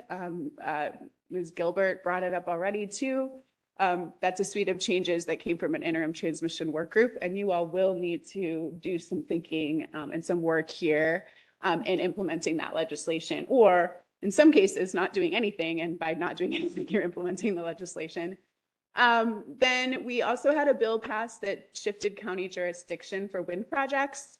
You all remember surely that over the past several years, we've had bills that have changed jurisdiction for solar specifically. A couple of years before that, there was one that made changes across a variety of different resources. The idea here is that I think maybe in a public meeting saying jurisdiction shopping might not be the most professional way to put it, but I like to keep things simple. And I think really what we have here is a door opening for more of project developers to look and say, for these projects that are between 50 average megawatts and 100 average megawatts, would it be better for me to go to FSEC or better for me to go to the county? So that door is now open for them to make that choice for more projects. And that bill did pass. And so that is happening. My understanding is that you don't need to do anything to implement it. Is that correct? Because it just is a matter of what projects come into your door. Yeah. Yep. Yeah. Quick question, Chair Howell, Councilor Dyer, effective dates of this legislation? I should have checked that before coming up here, but I didn't. I can respond. Do you know already? Yeah, both the two first bills that are listed up there do not have emergency clauses, so they would be January 1st, 2026. Great, thank you so much. Thanks for remembering that, Todd. Then we have another bill that passed that doesn't have a specific role for ODO, but does certainly have to do with energy facility siting, is a new requirement for existing and new wind facilities to have light mitigating technology requirements. So there's been some hearings on it. There's apparently sort of newer technology that's out there. So just dealing with concerns about light related to wind facilities. And we'll see if there's a role for FSEC or how much this comes up at the table. And then from there, this has been a pretty high profile bill this session. There's a sister bill I'll mention too. There's a very clear interest, really bipartisan interest, but interest that has long been happening in the Republican Party around bringing more nuclear facility siting into Oregon.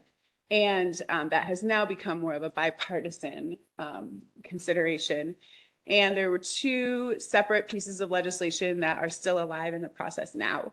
One of them would have a very direct impact on FSEC should it pass. This is both a small modular nuclear reactor study and then also a pilot where a small modular nuclear reactor would be sited in Umatilla County. The interesting thing with this bill is it requires a vote of the vote of the people in Umatilla County before either the study or the pilot project can move forward. So at this point, that bill is in Ways and Means, the budget committee. I have no idea if it will move. My general sense is that we are done seeing policy bills with a price tag move. And so probably it's not moving, but I wouldn't like bet money on it or anything. Like it could go.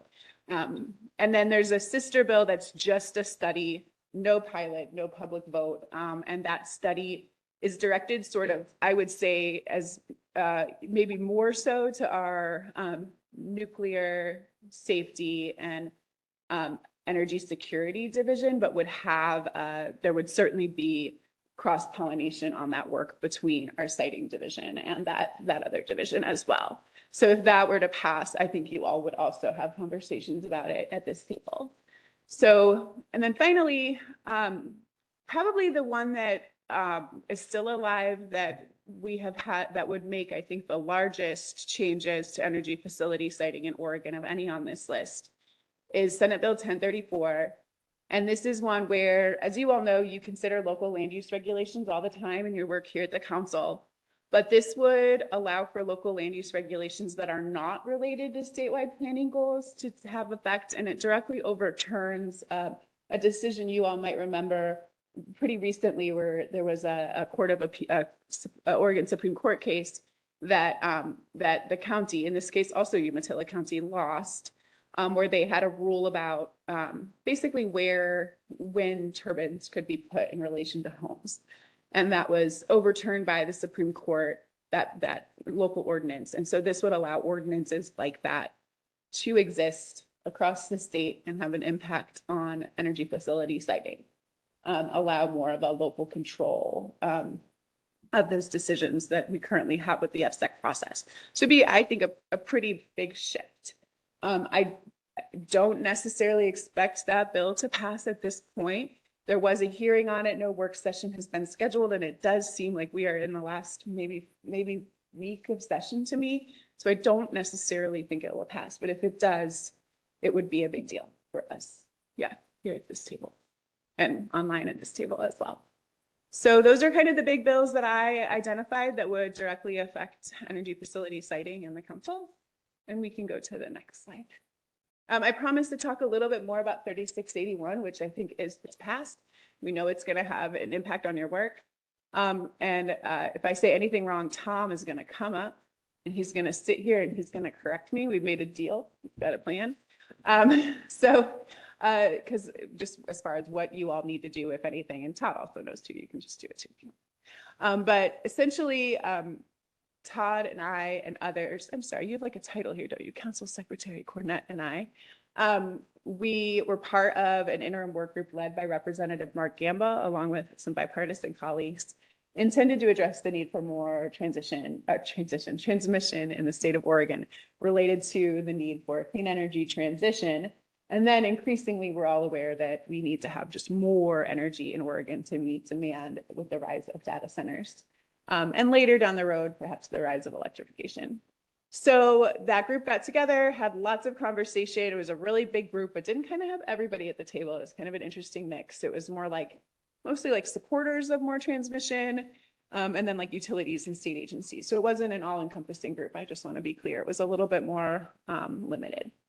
And then that particular group made recommendations. There were four bills that came out of that, 3 of which saw a lot of action. And this one has already passed. And one piece is that council shall now make, oh, I have a typo. I'm so sorry, you guys. Council shall now make every effort, that should say every, what? Oh, okay. Okay. It's his fault. They make every effort to conclude contested case proceedings and issue a final order within 1 year. This bill, actually, if you look at the summary online of this bill, it says that it requires us to meet 1 year. This was actually something we really pushed on that we didn't think we could make it in 1 year on all contested cases. But this will lead to us to look at ways that we can make sure that we're hitting that 12 months as often as we practically can, and to have conversations about it if it needs to go longer, I'm sure. So as far as I know, that one does not require any rulemaking changes, but may, or should, I would say should, lead to conversations and considerations of the bill in our decision making and timing and figuring out how to move forward with the contested case. Next, we have the time from the issuance of a site certificate to the date by which the project must begin construction has been extended to 6 years. So this also was part of a lot of work that Council Secretary Cornett did, working with Representative Gamba and others, to figure out how best to allow for more flexibility in construction start time versus going through an amendment process. And so this was what was arrived at as the decision point on that. And then final orders must include findings from contested cases. Judicial review is conferred solely onto the Oregon Supreme Court. You know, this has also been an issue recently. And then to have standing to appeal, an entity must be able to demonstrate injury. And then finally allows changes in site boundary without an amendment. I believe the final one is currently in rule. So it just takes a rule that we were contemplating having to remove based on another court decision and keep that rule as is. Do either Tom or Council Secretary Cornett want to add anything? Okay. So currently we have requirements on what you need to do to appeal. You need to appear and make comments with sufficient specificity, I think is the test. And now the proving an injury is sort of a new thing. And would we need administrative rule or point to court cases? Or, I mean, this is a change in what an appeal looks like under the citing process. Yeah, for the record, Todd Cornett. It's a good question. We didn't have any conversation regarding that portion of the bill.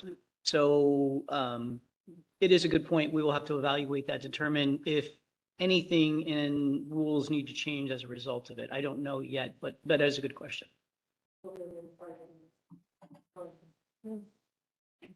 Yeah, it was a big shift, and it was something that came up during the interim work group and then wasn't in the bill until pretty late in the process.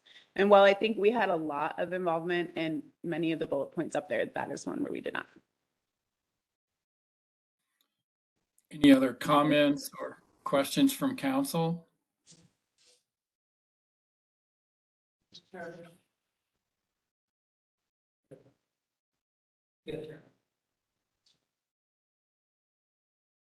The only comment I would make is when you see like 3681 that has passed, it goes back to a comment I made, I think in some previous meeting, that my role in the legislature was to determine what was in the best interests of the people of Oregon. My role on this council is to implement state actions in accordance with state statute.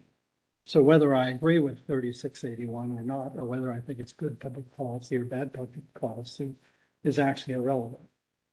Right now, my role, the role of the council would be to act in accordance with the statutes that have been passed by the legislature and signed by the governor. So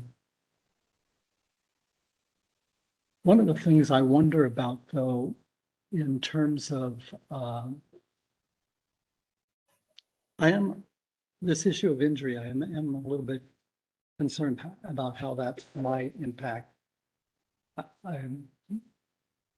I'm not particularly comfortable that it's not going to lead to changes in our rules. Because either it will changes to our rules at first, or with future court cases, it may lead to changes in our rules. So I'll just leave it at that. So.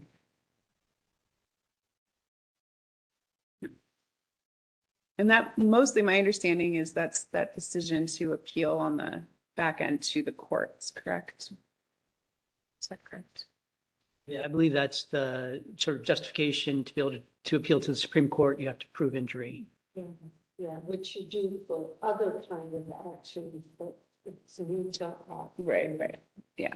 It's just, it'll be interesting to see how it plays out. So thank you. I hadn't seen that bit before. Yeah. I mean, not to speak for the bill proponents, but I think what they're trying to do is to, speaking candidly, reduce the number of appeals so that projects can move through the process faster.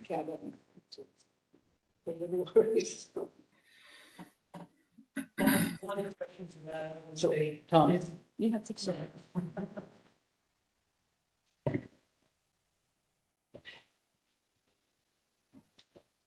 Just just additional note. I don't know if, oh, yeah, Tom Jackman for the record. I am the polls coordinator for the council. The bit about injury, you have to show personal injury or an organization can represent an issue. So you just have to prove that a member of your organization has suffered injury. So it's not just individual injury. So, presumably you could have like a, environmental group or whatever that had some of, the members of their group were maybe affected by an FSEC decision, could appeal a decision. So just making that clear. So I'm not saying that the bill is good or bad or whatever, but just so we're clear on the scope of the change. Doesn't make me feel.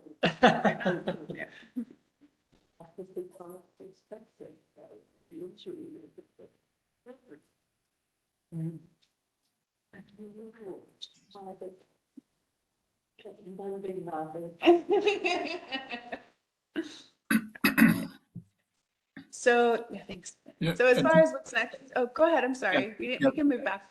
Yeah, this is Kent. Can you go back one? There. I had a question on the last bullet allows changes in site boundary without an amendment. Does that mean changes to the facility that are within the site boundary without an amendment, or does that, a little clarification there for me, please? Council Secretary Cornett, I'll leave that to you.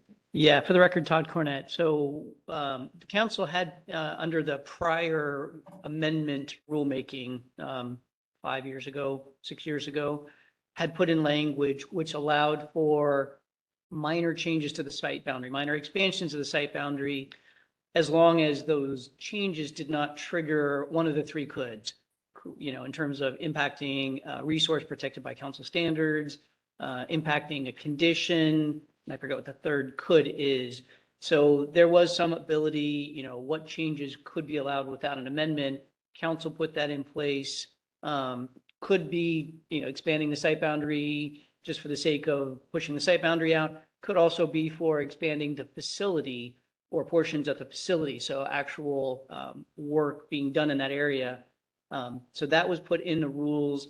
That was appealed. The appeal was upheld because the Supreme Court determined the council did not have the statutory authority to do that, that any changes in the site boundary mandated an amendment. This bill created that statutory authority. So as Chrissy had indicated, we've had the rules in place for the last 6 years, but no ability to implement them because council did not have the statutory authority. In the anticipation that there might be a bill at some point which would allow that, we didn't remove those. We just had no authority to implement them. Now, as of January 1st, they will be allowed to be implemented. And obviously it'll be a case by case basis. What type of minor site boundary amendment would be justified? We would have to, again, evaluate the specific circumstances of that proposal against those three coulds. So it's not just, we're going to double the size of a facility, people can kind of do whatever they want. It's again, those three coulds, which are very limiting. We will have to evaluate and determine, is there enough information on the record? Is the change minor enough? So we think there are circumstances where legitimately apply. And there are probably others where, we'll get those requests and it won't be allowed because the amendment rules will be triggered. So this will be something that will have to play out over time.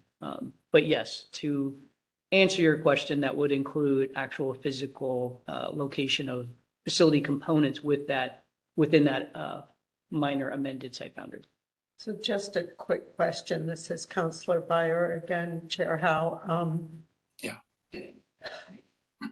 When the dust settles, which it will, and after everybody comes up for air, sort of guidelines or time frame for council to review existing rules, like the last one we just discussed, and decide what we have to add to the rulemaking agenda. And there are probably some that are more pressing than others, but to really dig into how this changes how the council operates. In some cases, it may not, but in other cases, it may say, oh, we're really just implementing authority that we thought we already had, but the court said we didn't, or we need to adopt new rules that really inform this process. So if we could sometime in October or whenever get a detailed briefing on what it may take to implement this.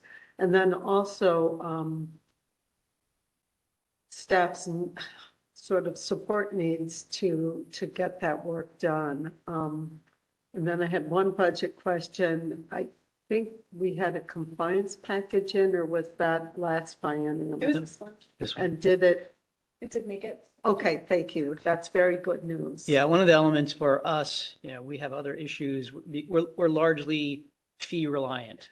And that creates some issues, but in this type of a budget situation, it actually is to our benefit because then we can justify that, any of these program positions are largely fee reliant, and we will only hire them if we have the work and therefore the fees to justify it. So in this instance, it actually works to our benefit. Great. Thank you, Bob. This is Kent again, and I had one follow-up on that last bullet. It's allowing changes. Is it just to the site boundary without an amendment if it's minimal enough? Or does it also allow changes within the site boundary that might be to an energy facility? That already, so for the record, Todd Cornett, yes, just expanding the site boundary. There already is the provision, the amendment determination request that certificate holder could make the request to say, we're going to make this change within the project boundary and we don't think it triggers an amendment. That already exists. Yeah. So, okay. And we would evaluate that, against those amendment determination kind of rules. So okay. That already exists. This won't change that. And then Chair Howe, Councilmember Devlin wanted to raise something as well. Oh, Councilor Devlin. Yeah, thank you, Mr. Chairman. If the council would like to indulge me, I just wanted to comment about our situation with the agency's budget. I left meetings in the last 2 days with the Oregon Higher Education Commission. DAS, in putting together that budget, used factors for the increased costs of personnel that were less than half of what they put for factors for state employees. And post-secondary education, universities and community colleges have about 25,000 employees, or roughly about half of what the state has in terms of number of employees. That's leading to severe problems in terms of what tuition hikes may be, et cetera. The governor included in her budget a small amount, less than 1% of that CSL, of add backs for a few items that the commission felt were important. All of those items were not funded in their budget. I've had a lot of experience with recessions. I've had a lot of experience with not having federal budgets to work from, relying on continuing resolutions, hoping that sometime the federal government, at least before the end of the federal fiscal year, might approve a federal budget. And dealing with some changes at the federal level, but nothing like this. When they're talking about wholesale changes in Medicaid, wholesale changes in SNAP, a lot of the programs that support some of our initiatives in terms of changes in energy, and just a whole host of other things. And the fact that, economists keep going back and forth on what are the prospects for going in recession. And Oregon has still, they've got a little bit more certainty, but they still have their primary source of general fund being income taxes, which is the most volatile form of taxes that a state can have. I would be a little bit concerned if I was in the shoes of the people in Ways and Means and the co-chairs. Plus, I think you got a problem too, because you have very few people there left that have ever had to cut budgets. And you've seen forecast after forecast showing increases in revenue. You've never seen really this one showing a decrease in revenue. And those do happen. And if we go into a recession, and it only takes some minor changes in some of those federal programs, far more minor than the current administration is talking about, to cause huge increases in costs for the state and give them very difficult choices of what to fund and what not to fund. I think we're in for a really particularly rocky time. I'm hoping it only lasts for a year, but it could last another 3.5. See. 3.5 years or so. Well, thank you, Councilor Devlin. I concur, and we both were in the legislature during times when if a bill cost any money, it was dead and you knew it in March. And it's been a much different situation for the last several years. And there's just a handful of legislators left, especially when you look at the majority party across both chambers who were around in those lean years. Yeah. Thank you so much. You set me up perfectly for my last slide too. I anticipate the legislature has to be done by June 29th unless they have a super majority vote to continue, which is unlikely. There's still major issues. The transportation package I mentioned is very much happening right now. Those issues are still in flux, and the transportation package has at times been publicly linked to changes in energy and climate policy. It seems like that is not happening, other than there's some pieces of the transportation package that, of course, given transportation's role in climate change, will have an impact on climate, but it's not necessarily affecting more the written large energy and climate policy separate from transportation, which was in the mix a few weeks ago. That's my understanding. I admit I'm not going to be called into the back rooms of these conversations, so I could be wrong. We already talked about FSEC rules potentially needing to be adjusted to comply with at least one bill, if not others that may or may not pass subsequently. Our budget bill is Senate Bill 5518. It does include that new compliance capacity you asked about. And that bill has been rolled over. I think it's its 5th day for a House vote, where it's been sitting there waiting for it to just be gotten to on the list. The House is moving very slowly. I think Councilor Devlin will understand when I say 5 bills are moving some days, 9 bills are moving some days, and the Senate's moving like 30, but the House is really going slow. So we're just waiting for our budget bill. Yesterday it was 2 from being up and didn't get up. So we'll see if today's the day. They're doing a Friday floor session. But we're watching that closely, as I'm sure you can imagine. And then finally, conversations are likely to continue around facility and transmission siting. In the interim, this is a perpetual topic of conversation, as you are all well aware. It takes up a lot of time for Council Secretary Cornett and sometimes for me during the interim. So we'll keep talking and keep letting you know what we're hearing and what's happening. For those in the room, my email address is hidden, but feel free to be in touch anytime. I'm always happy to answer your questions about our work in the legislature on behalf of FSEC and the Siting Division, and generally about the Department of Energy. Ms. Litt, thank you very much. That was very informative. Appreciate your update. Are there any other questions, comments from council? Chair Howell, this is Marcy. Yes, Mark. Councilor Grail. I just wanted to say, Christy, sorry I can't see you in person, to say hi. And it was entertaining to listen to your report since that is no longer part of my duties in my new job. I appreciate your efforts, and I know that long sessions are ruling on everyone. Secretary Cornett, I don't wish to be you right now either. So thank you very much for the report and the detailed explanation of what's happening in our legislature. Thank you. Thank you, Councilor Grail. It's good to not quite see you, but at least hear your voice. One thing I didn't bring up, I planned on it when I was talking more broadly, is that we have had some energy bills passed. Most of them don't relate to our work at the Department of Energy or to EPSEC's work, other than as we've discussed. But I just want to make clear there's some landmark legislation that's moving along that changes rate making in the state. One of them includes making a new rate class for data centers specifically, so that they will pay more for their energy because they're causing a drive in the need for energy. So there are some, and there's also a continued conversation about wildfire issues with utilities. So there's certainly some issues adjacent to our work that I just want to give a shout out to really quickly. A lot of folks that care deeply about our work here also care deeply about that work that's happening, and I don't want them to listen and think we're not paying attention to that. Yeah, thank you. Thank you very much. Okay, I guess we'll move on to the next item.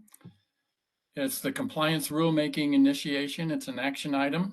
Tom Jackman, our senior citing policy analyst and rules coordinator, will give us staff's recommendation on this.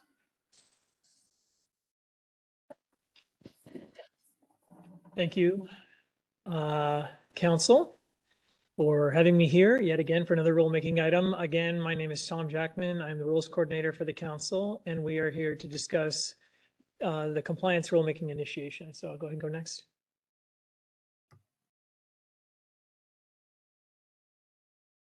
So, yeah, we are here just at the start. We have not developed draft rules. We are just here to consider initiation. So go ahead and go next.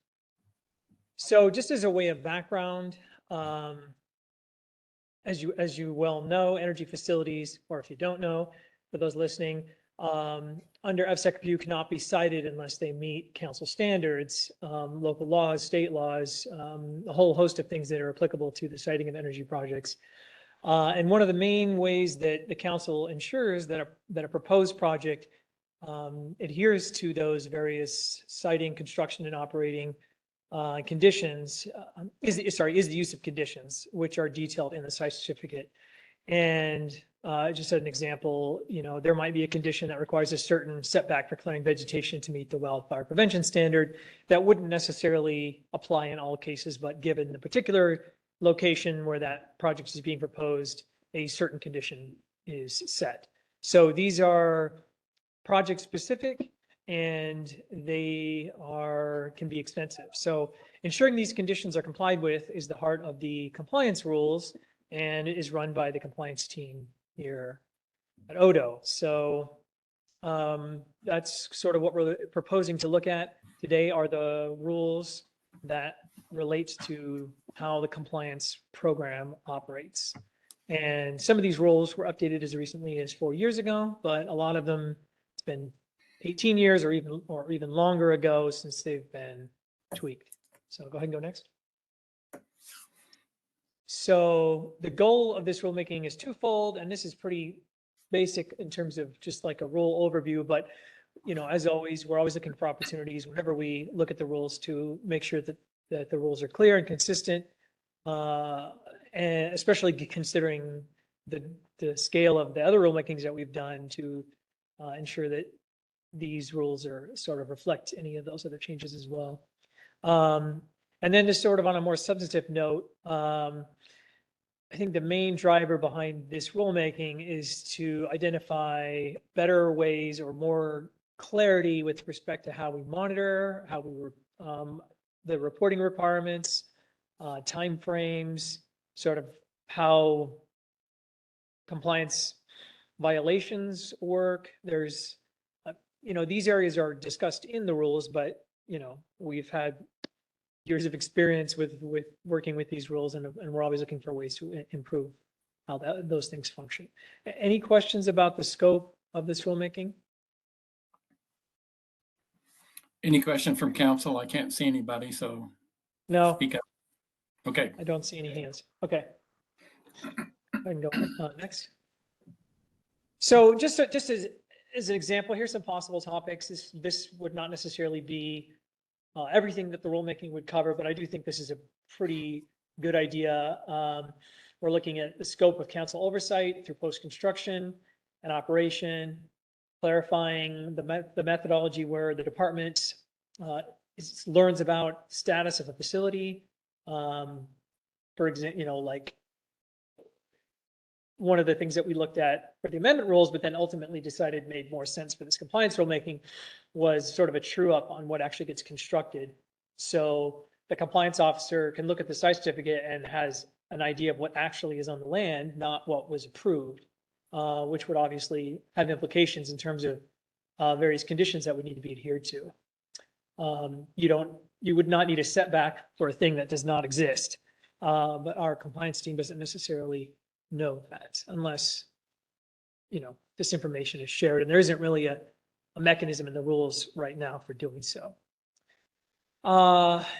There's reporting requirements that are currently in the rules that are rarely, if ever, relied upon or used.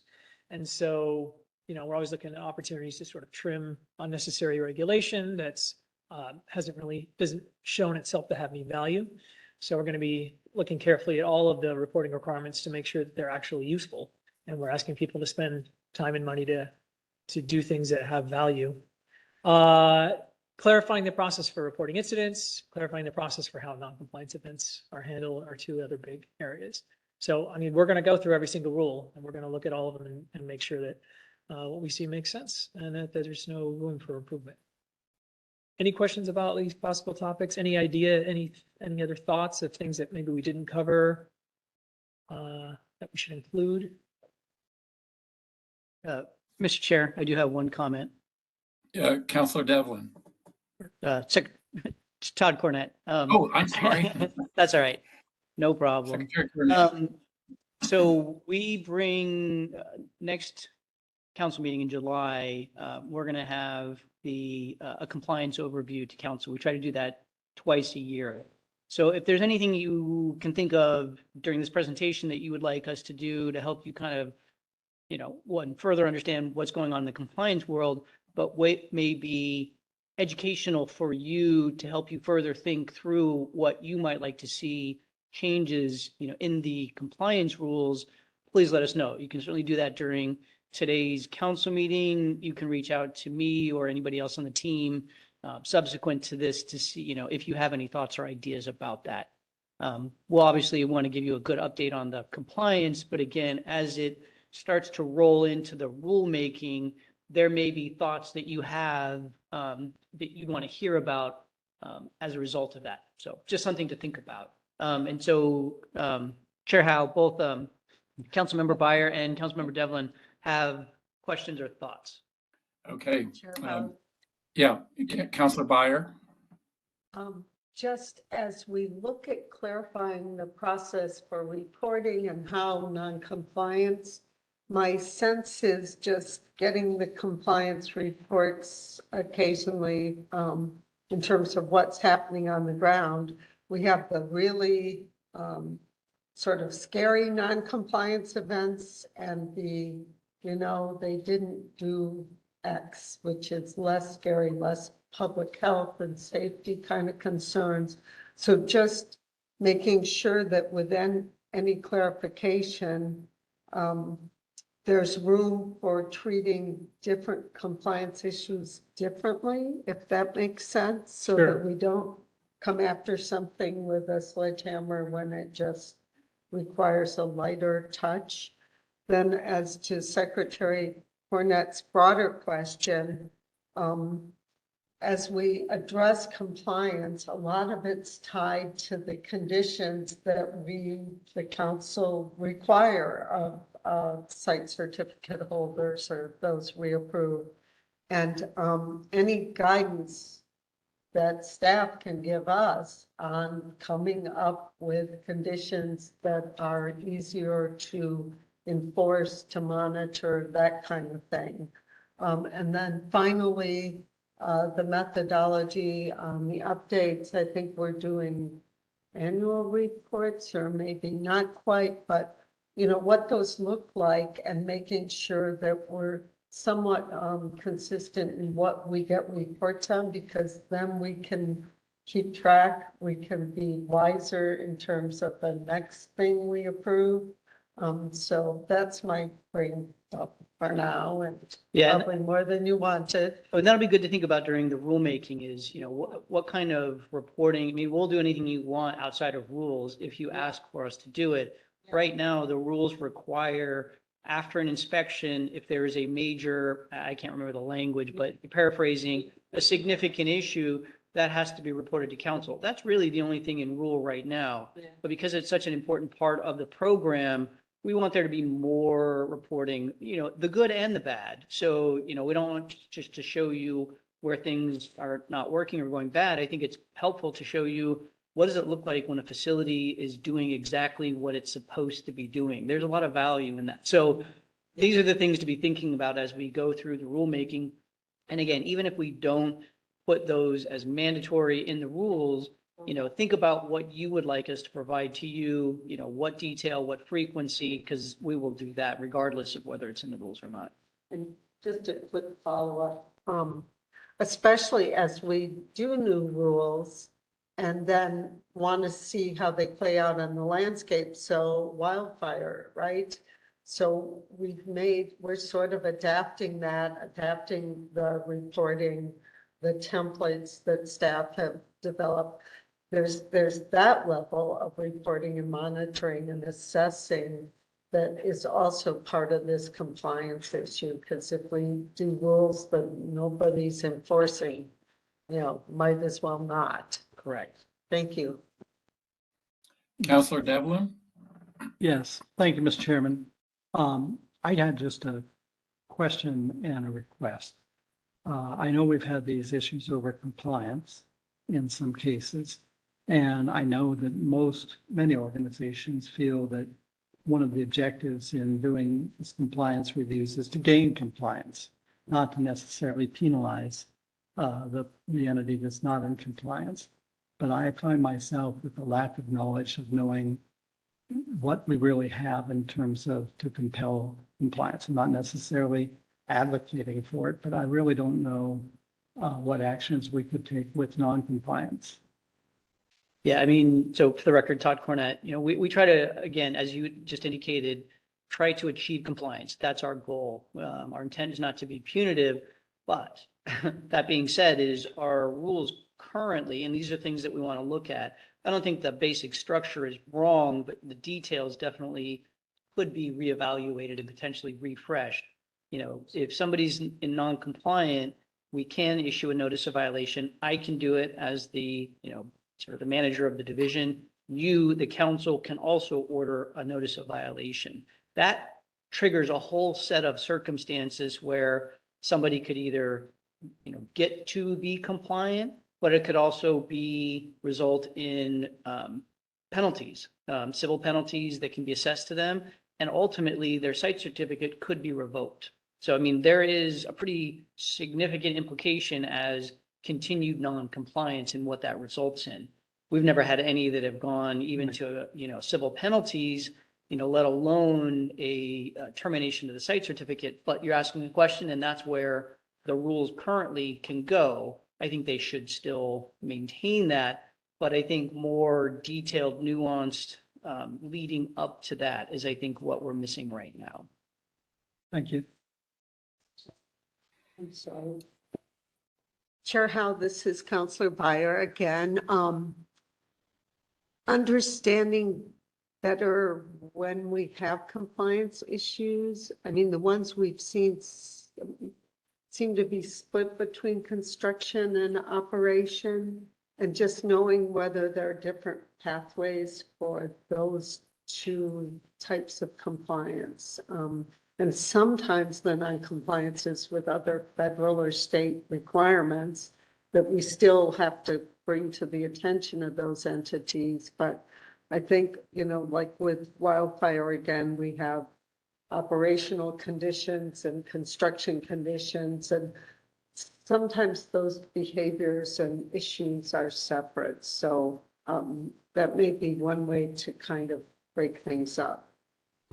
Yeah, and just to clarify the first bullet point, the scope of council oversight includes taking a look at all the rules that basically require council to do things with respect to federal regulations, because it's not entirely clear that council can or should do anything with respect to those because they have their own sort of monitoring enforcement mechanisms. So making sure that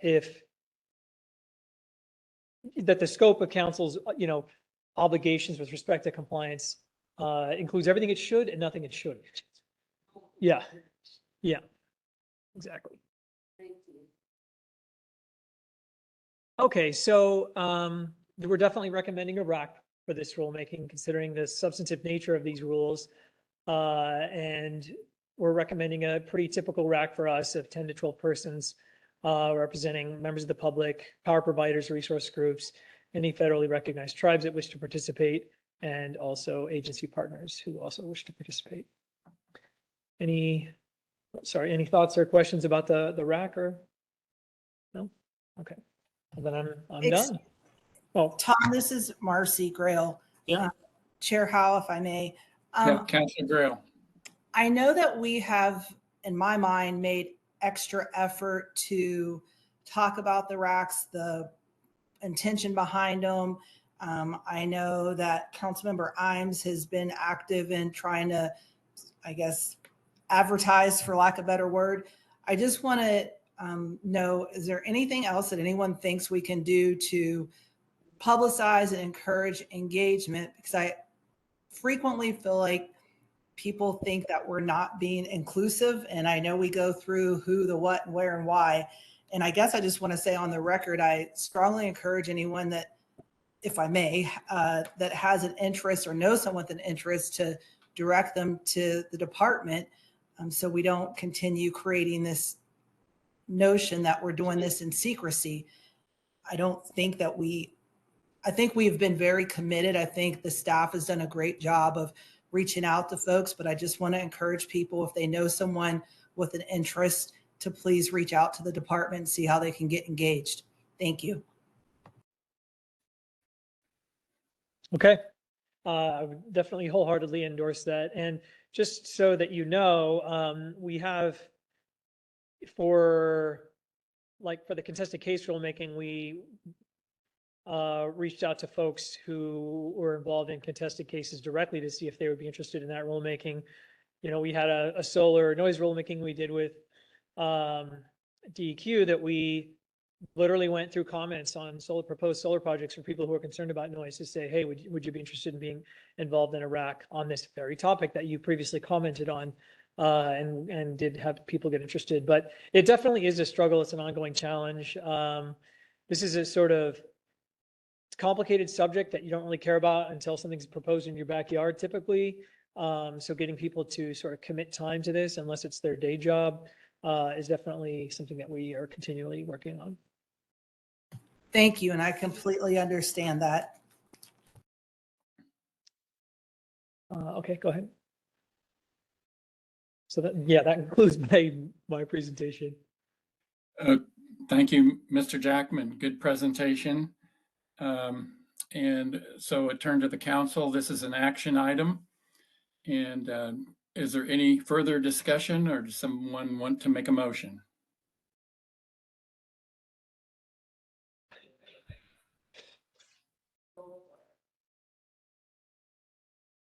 Mr. Chairman. Councilor Devlin?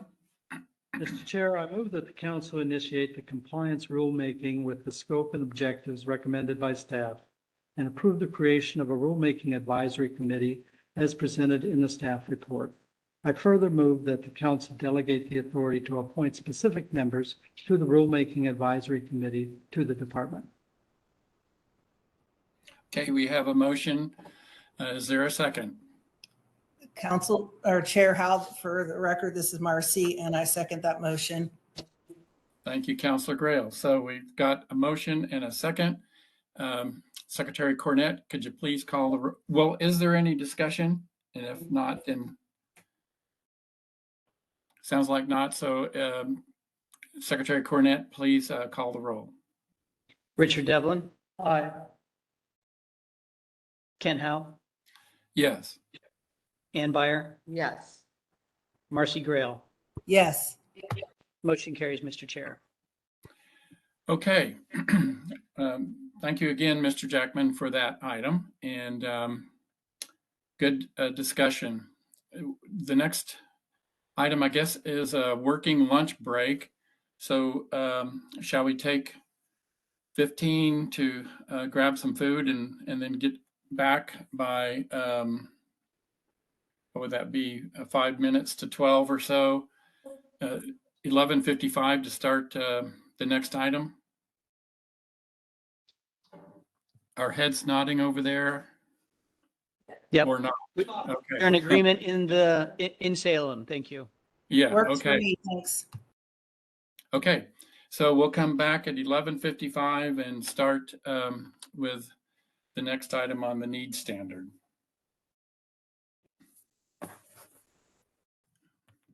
So it's 11:56. And I'd like to call the meeting back from recess and continue on with the next agenda item, which is a needs standard overview. This is an information item.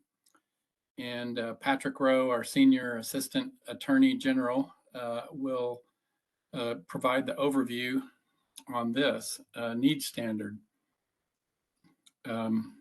Council Rowe, the floor is yours. Thank you, Chair Howe. This presentation is very much going to be an overview of the needs standard. The intent is to touch upon the basic elements of the standard. There are a lot of details regarding the standard that we won't go into. I will point out that as you've probably noticed, the complete needs standard rules are included in your packet. They are quite lengthy. There's technical aspects that touch upon other agencies, a lot of details that in this presentation we won't have time to go into. But if at any point in time you have questions, feel free to interrupt me and I will do my best at addressing your questions. I might pull in Secretary Cornett at some point to assist. This isn't a standard that we deal with that frequently, and you'll see in a moment why that is, because it really applies to just a very limited number of types of facilities that come before you. Hence the first slide to establish at the outset, there is no need standard for generating facilities. That is expressly stated in statute, as I pointed out here in these slides. Per statute, FSEC shall not adopt a standard requiring a showing of need or cost effectiveness for generating facilities. And the legislature established back in the 90s that they were going to rely on the marketplace to determine whether or not there is a need for generating facilities. There is also, with your materials, a helpful 1996 report of an energy facility siting task force. And starting on, I think, page 19 of that report, it talks about the history of the need standard and goes into why it was determined that it was no longer needed for generating facilities. And I will touch just very briefly upon that, but there is much more detail in that attachment if you care to review the history. It has some good information about how it evolved and just about what the landscape of siting looked like back at that point in time. But really, you did have a need standard once for generating facilities. And the idea of the need standard at that point in time was generating facilities were almost exclusively built by large utilities. In the late 70s, early 80s, on a federal level, the federal government started to deregulate the energy industry, and that introduced competition into the marketplace. So independent power producers were allowed to come in and start building facilities, and utilities were required to allow them to take their energy and put them on their transmission lines. The reason why before that evolved and that occurred, you had a need standard was because, as you're aware, utilities have the ability to recover, investor-owned utilities have the ability to recover their costs from ratepayers. And the need standard served as a check on the instinct that utilities might have to build something that wasn't needed, knowing that if they can show that the costs were reasonable, they could recover that, the costs of that from their ratepayers. So that's why you had that need standard in place back then. But again, because of the deregulation and the introduction of competition into the marketplace, the legislature determined that that was no longer necessary for generating facilities. Hence, the carve out and the prohibition against applying a need standard for generating facilities. Okay, next slide, please, Nancy. So that's what it doesn't do. What does it do? Now, you are authorized by statute to adopt a need standard for several types of non-generating facilities. Those facilities are included in the definition of an energy facility in ORS 469-311. To date, you have, and we'll talk about first in this presentation, the three types of facilities for which you have adopted a need standard. And then at the end of the presentation, we'll just briefly touch upon the other types of non-generating facilities that are identified in statute for whom you could adopt a need standard, but to which you have not yet adopted a need standard.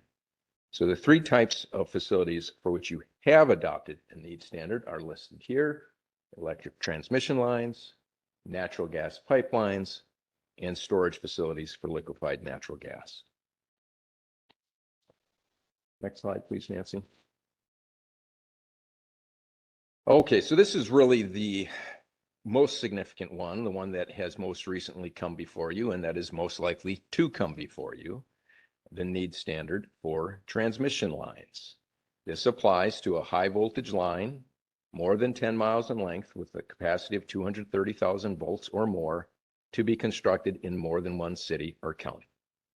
All right, so that in the last 10 years or so, this has come up before you once, to my knowledge. That was the Boardman to Hemingway transmission line. Currently, there are two projects pending. You have received notices of intent, and as Secretary Cornett indicated earlier this morning in his Secretary's report, one of those notices of intent is now a preliminary application for site certificate.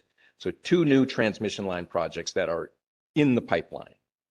The Cascade Renewable Transmission Project, and again, as Secretary Cornett mentioned, the Umatilla to Morrow County Connect Project.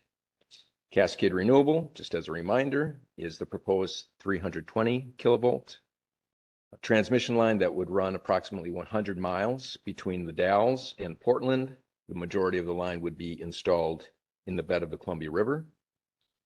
The Umatilla Morrow County Connect Project, as Secretary Cornett mentioned, is the proposed 230 kilovolt transmission line with 4 proposed route alternatives in Morrow and Umatilla counties, and the length of the line would range from 13 to 15 miles, depending upon which alternative they land on. We are not talking about those projects in this presentation today. I mention them to you, though, to orient you and to help you understand that the need standard will come up before you when you are considering those projects. Okay, so what does the need standard for transmission lines require? It allows an applicant to demonstrate need for the transmission line in one of 3 ways: the least cost plan rule, the system reliability rule, or by demonstrating that the line is proposed to be located within a national interest electric transmission corridor, a NETIC, designated by the U.S. Department of Energy. I'm going to talk about that last category first.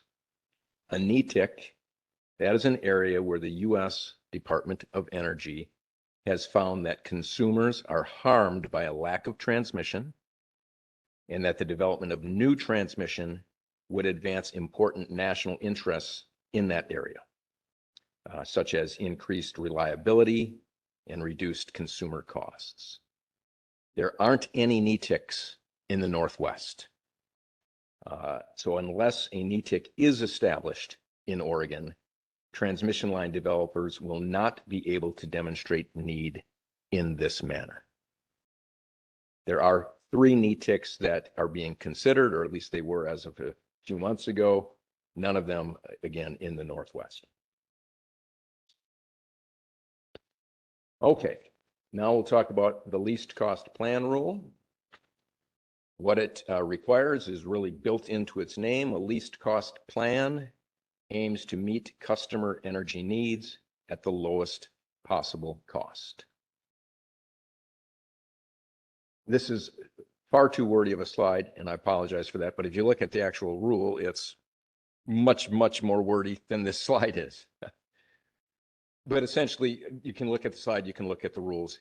What it requires is a developer to demonstrate that that what they are proposing truly is needed and that they can do it at the least possible, or not at the least cost to the consumer. Council, for example, in B2H, part 2 of this rule says, and I put it in bold because it's important, council shall find that a least cost plan meets the criteria listed above if the Oregon Public Utility Commission has acknowledged the least cost plan essentially in an integrated resource plan. So that's a lot of words, and you might not be familiar with what that means. So an integrated resource plan, which is what investor-owned utilities, so there are 3 investor-owned utilities in Oregon: PacifiCorp, PGE, and Idaho Power. When they want to propose a new facility, they have to include that in what's called an integrated resource plan that they present to the Public Utility Commission. It's called an IRP for short. What an IRP does is it presents that utility's current plan. How are we going to meet future energy needs of our customers? It includes an estimate of what those future energy needs will be. We project the demand is going to increase by X amount. They analyze what resources are currently available to meet those needs. And if there's a shortfall, they propose what is required to meet those projected needs. The objective of a utility's integrated resource plan is to ensure an adequate and reliable supply of energy at the least cost to the utility and its customers. So if PUC has gone through that analysis and has determined, you proposed this to us, we recognize that there truly is a need, as they did with B2H for this project, and we are acknowledging that, then council, you don't need to go through that analysis that is in the first part of the rule. You defer to the Public Utility Commission's analysis and acknowledgement of a proposed facility in an integrated resource plan. I'd like to take this moment to briefly touch on what happens then.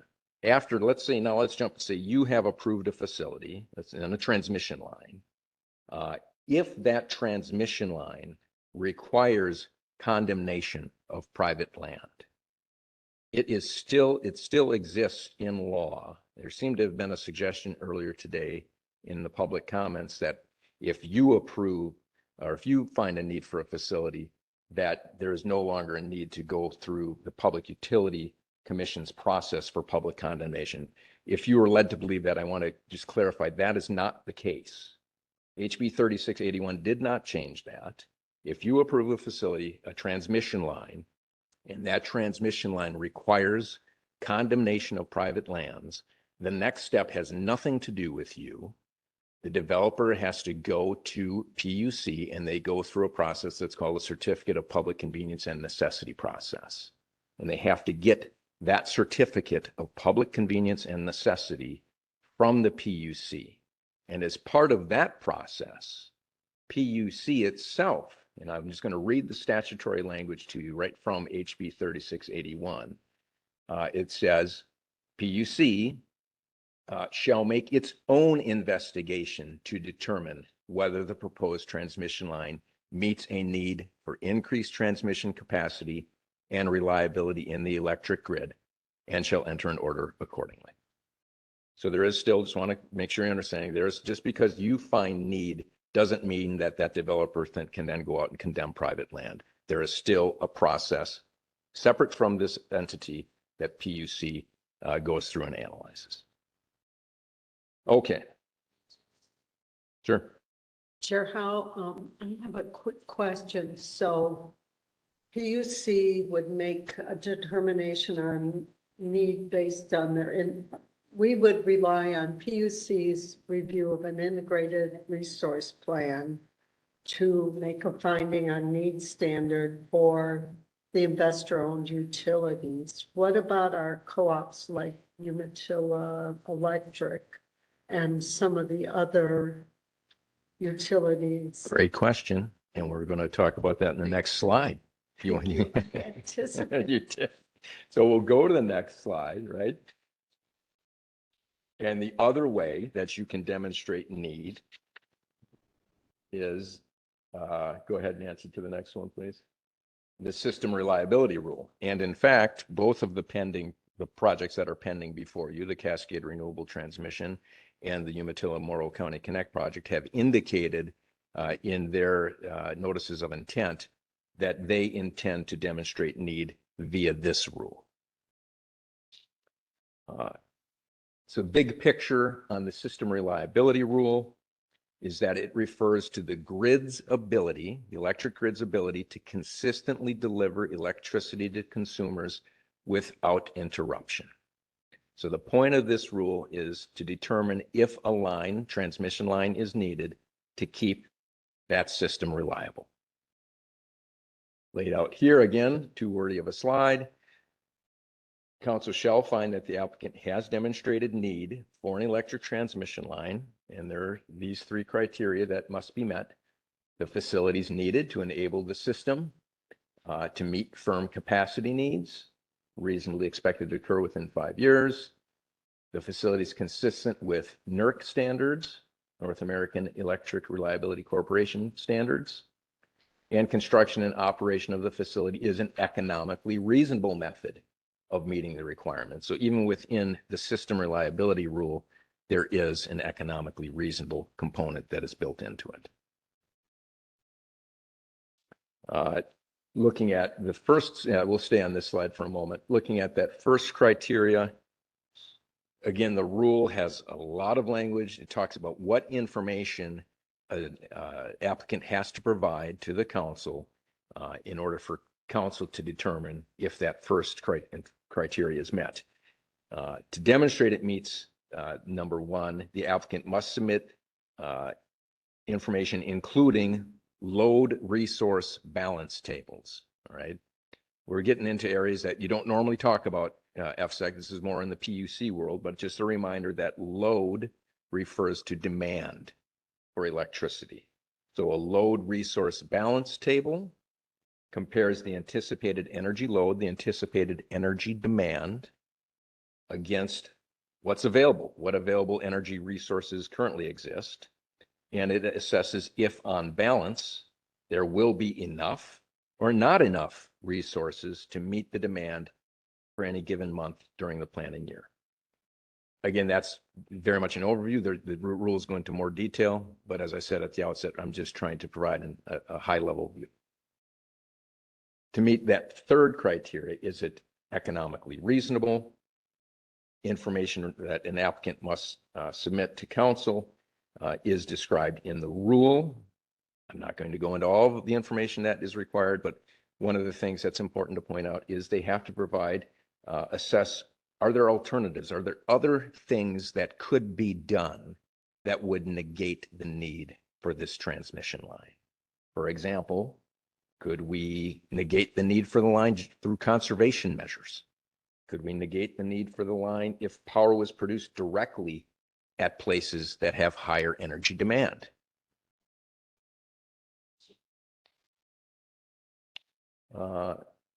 That is all I have on the electric transmission line. Before I move off of that, any questions or comments? Okay. And we can go, you also have a need standard for natural gas pipelines. Applicant shall demonstrate need under the least cost plan rule or the economically reasonable rule. For natural gas facilities, the least cost plan analysis is essentially the same as what I just described for electric transmission lines, except the analysis of possible alternatives, as you would imagine, varies.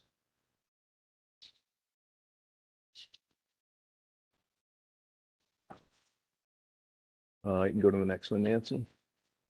The economically reasonable rule for natural gas pipelines. Council shall find the applicant has demonstrated need. If council finds what I've noted here, pretty similar also to transmission lines, you have to demonstrate that there really is a firm capacity demand within 5 years. Construction and operation of the facility is economically reasonable of meeting the demands compared to alternatives evaluated. So again, it's essentially the same as parts 1 and 3 of the system reliability rule for transmission lines. Okay, next slide, please.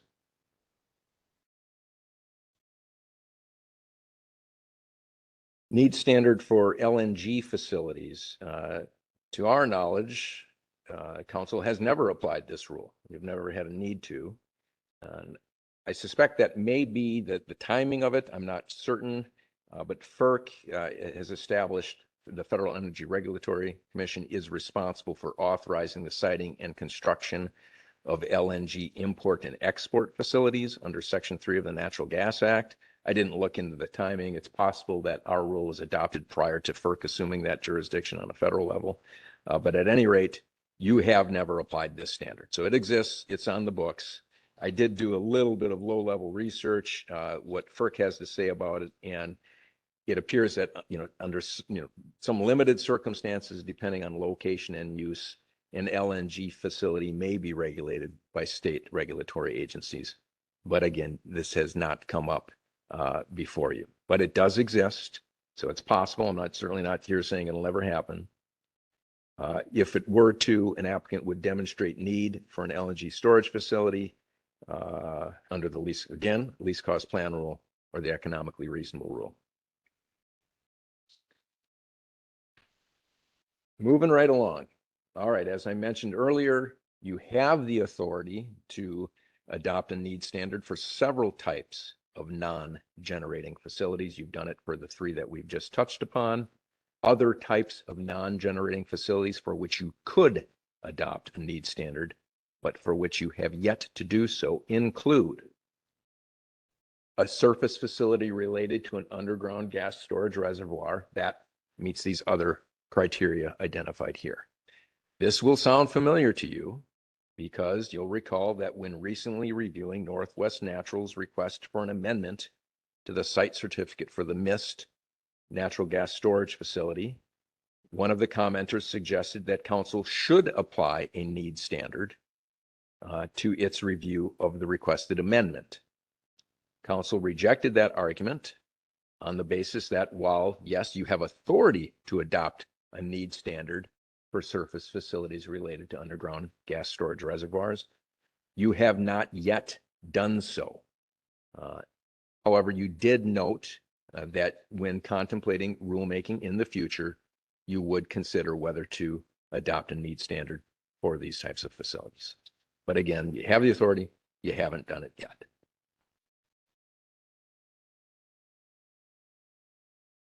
Okay, other types of non-generating facilities for which you have the authority to adopt a standard, but which you have not yet done so. Pipelines of certain sizes and lengths used to transport things identified up here: crude petroleum, LNG, synthetic gas, synthetic fuel plant, which converts a natural resource, including coal or gas, or I'm sorry, coal or oil to a gas, liquid or solid, and biomass facilities, which convert biomass to a gas, liquid, or solid if they meet the additional criteria identified in the rule. Again, if council wished to adopt a need standard to one of these other types of non-generating facilities or make other changes to the need standard, it could direct staff to do that as part of the Phase 3 rulemaking. Tom can correct me if I'm mistaken here, but I believe if you chose that path, staff could start working on that as early as next year, depending on how you prioritize the rulemaking. That was very much an overview Again, a standard that we don't deal with often, but you do have the two pending projects for which you will be required to consider the need standard that will be coming up before you in the relatively near future. Any discussion from council, questions or comments? Chair Howell, this is Marcy. Councilor Grail. Patrick, I just want to say thank you. It is always a good reminder because we hear the assertion frequently that we need to request one. So I think the reminder is always appreciated for us, almost as reassurance that we are not stepping out of our lane or failing to consider the wishes and needs of others versus what we are required from statute to do. So thank you. You bet. Any Councilmember other Devlin? comments or questions? Yes, Mr. Chairman. Yeah, Councilor Devlin. When this issue came up during the discussion of the expansion and actually, I guess you would call it the modernization of Northwest Natural Gas's facilities. I think part of the question was the facilities that were being expanded were for largely for producers of power that are utilizing natural gas, which in both Oregon and Washington will theoretically be precluded in the not too distant future, with some actual off ramps also, I think, in both of those states. I'm not advocating for a need standard here, but one, because I believe it's very doubtful that we'll ever see another expansion there. Not probably in the next 10 or 20 years, and probably never, because of, I do think those things will come to bear in terms of no longer having natural gas generating plants. So, but I do think it was worthy of some discussion of the issue. The other thing I was going to ask is, it's only my curiosity because I unfortunately had to be involved in some of these discussions.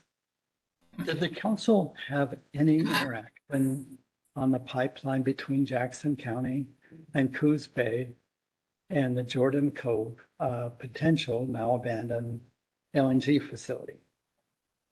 And I can't remember exact dates. I know that the pipeline are predated the LNG facility, but So there is no pipeline no. right now. That was proposed as part of the LNG facility there. So we, BB Bartley, who is our operations analyst, really most of what she does is process improvement, but a portion of her job is federal project coordination and monitoring. And so if you look in the monthly siting reports, you will see a section of that which talks about all of the federal energy facilities in Oregon. So she monitors those on a monthly basis and provides that update in the monthly siting report.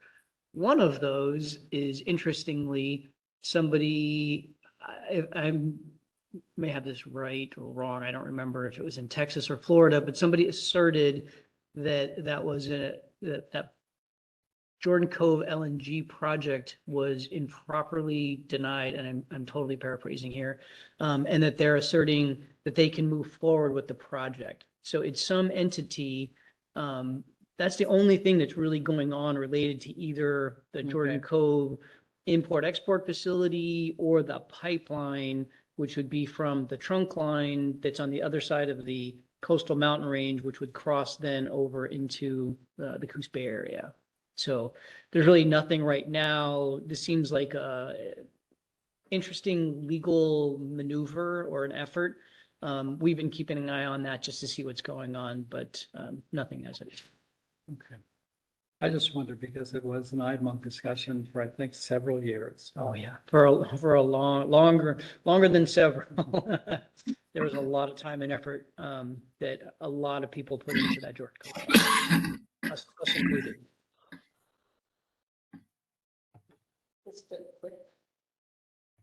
Chair Howell, this is Yeah.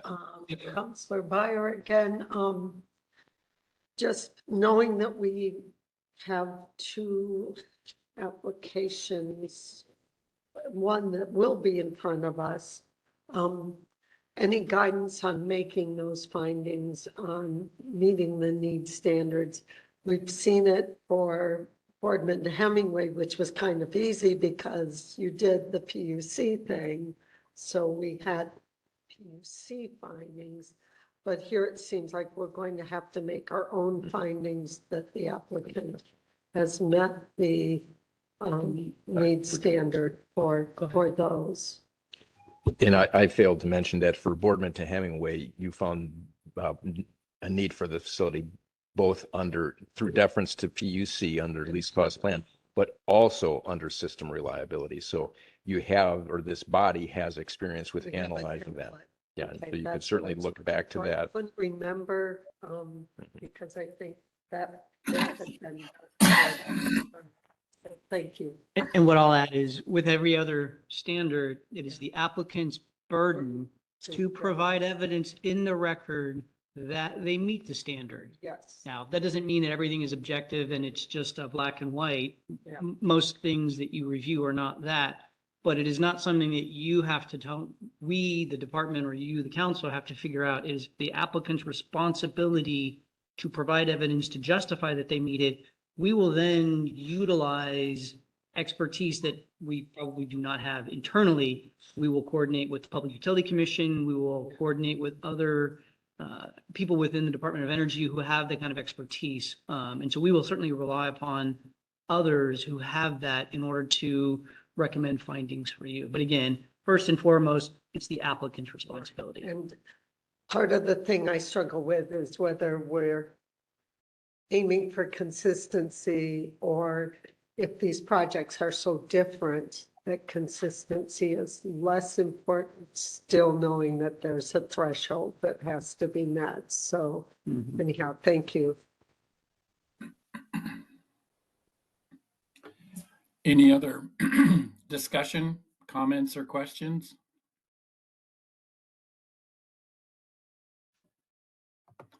Well, Council Rowe, that was very informative. Thank you for your presentation. My pleasure. Okay, we'll go to the next item.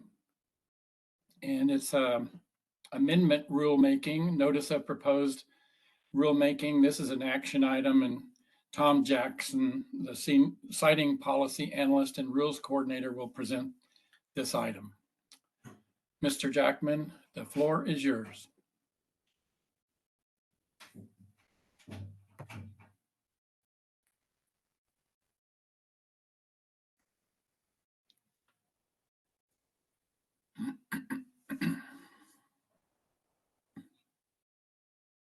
The amendment rulemaking project that we've been working on for the last year. So go ahead and go to the next slide.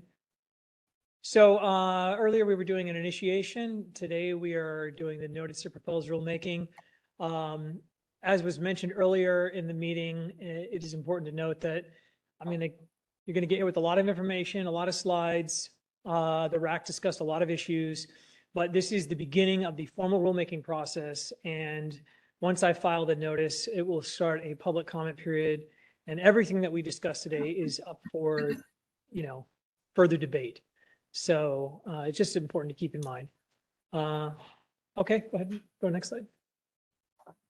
So we had a pretty diverse RAC. As you can see here, we had energy providers, several energy advocacy trade groups, agency government members, public interest members, and resource interest group, Friends of the Gorge, all signed up to be on the RAC. So it was actually a pretty solid group, I would say.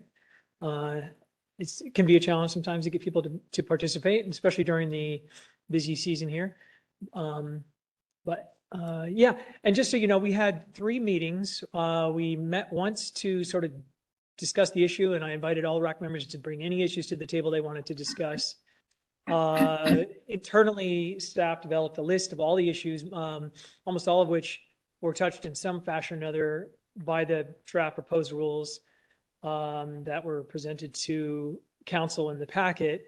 And then once, it took us several months, partly because of the legislative session, but staff developed a set of draft rules, which was then given to the rulemaking advisory committee to consider, and then we met a third time to discuss those proposed rules. So a few tweaks were made after that meeting, but nothing significant. And obviously, RAC members are more than welcome to comment on those new issues or any other of the issues that were discussed during the rulemaking advisory committee. Okay, yeah. Yeah, there you go. I forgot I had a slide on that. So yeah, we met 3 times. All right, go ahead and go to the next slide. So the scope of the rules, again, we were trying to improve the clarity of the amendment process, where there was sort of confusion or ambiguities about how it works.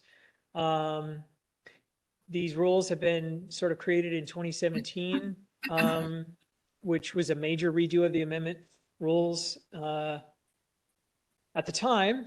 And so lessons have been learned since then. And so, it's only natural that we would sort of keep what worked and tweak what, could use some tweaking. So, and then obviously we did as a top to bottom review of the rules to ensure compliance with any new statutes, as which we just got one literally, I think on the 11th, 2 days ago, which impacted these rules, as well as any other court direction of the courts. Any questions about the scope of the project? Okay, next slide. So because there were so many changes, that'd be helpful. It's Todd's idea, and it was a good one, to Secretary Cornette's idea, to break up the changes into sort of 3 categories, rather than do a sort of like, beginning to end, just to help wrap your mind around it. So, it's sort of like small, medium, and big, or minor, modest, and significant changes to the rules. So go ahead and go to the next slide. So the minor changes are not intended to, change the process per se significantly. Obviously, that includes some things that do change the process, like getting rid of printed copy requirements that are not really doing anything other than keeping the paper business in business. Tweaking, just rule language, literally just to improve the readability of the rules. Some of the rule language hadn't been updated to take into account other rules that had been passed since 2017. So we tweaked some of those. But that's just, these are literally just accuracy and correction type stuff. Some of the rules had to change due to some other proposed changes. As you'll see, we're going to discuss getting rid of the type A, type B amendment process. We kept the type C, but it seems sort of weird to have a type C without a type A and B. So change that name. So that sort of stuff. There were some various bits in the rules where there was some duplicative language, where we're sort of laying out things that an applicant has to do, but E is covered by B, so why do we have them both? That sort of thing. Any questions about the minor proposals? Go ahead and go to the next slide, Nancy.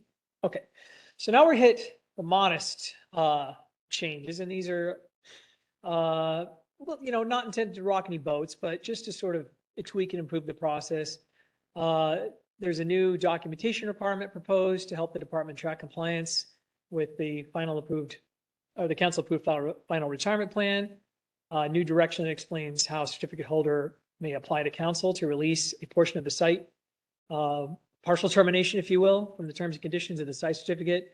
So if they want to decommission some wind turbines, but not do a full decommissioning of the whole site, they could do so and have a modified site certificate and conditions in terms of potentially shrinking the bond, for example, after doing that partial termination. Clarifying how requests for amendment analysis areas are to be determined. This is an issue that seems like it'd be pretty straightforward, but it can be kind of confusing about how best to apply it. So we tried to create new rules or amend the rules with new rule language to help applicants and the public understand better what actually is being looked at when an amendment is being applied for. looked at new requirements for how previously submitted evidence may be utilized. Specifically, we previously and explicitly allowed applicants to just refer to previous information. Obviously, an amendment potentially has a lot of information that's relevant from the original application that you want to just refer to, and we said that was okay. But, you know, and rationally and logically, they did just that. But then that forced staff and the public to sort of go back and find, well, you know, they're referencing this. Where do I find that? What is that? So we decided just tweak that. You can cite previously submitted evidence, but now you have to actually include it with your amendment application. You have to explain. You can't just say see above or see previously. You have to say why the previously submitted evidence is applicable, you know, that there's no more recent information that would supersede what you previously submitted. You know, basically you have to justify it and actually provide it. So people don't have to do a scavenger hunt to figure out the evidence you're relying on, while still allowing you to rely on it if it's relevant. Any questions about any of those changes? Okay, go to the next slide. So This is Mr. Jackman, this is Kent. Howard? Sorry. Yep. Could you go back one slide, that second bullet? Yeah. Yeah, if a portion of a site is released from the terms and conditions of the site certificate, would that trigger the need for reclamation? So the way the rule is currently That portion of the site. Yes, the way the rule is currently drafted, it literally says, and it wasn't clear before, but it hopefully will be with this rule, that whatever the process is for sort of releasing the entire site, you can use for that portion. So you go through the same sort of like site restoration, you know, all of the same requirements that you have to do to terminate the site. We're just explicitly saying you can do that to the portion that you want to terminate. With the end result being not a terminated site certificate, but a modified site certificate. Yeah. Okay, good. Thanks.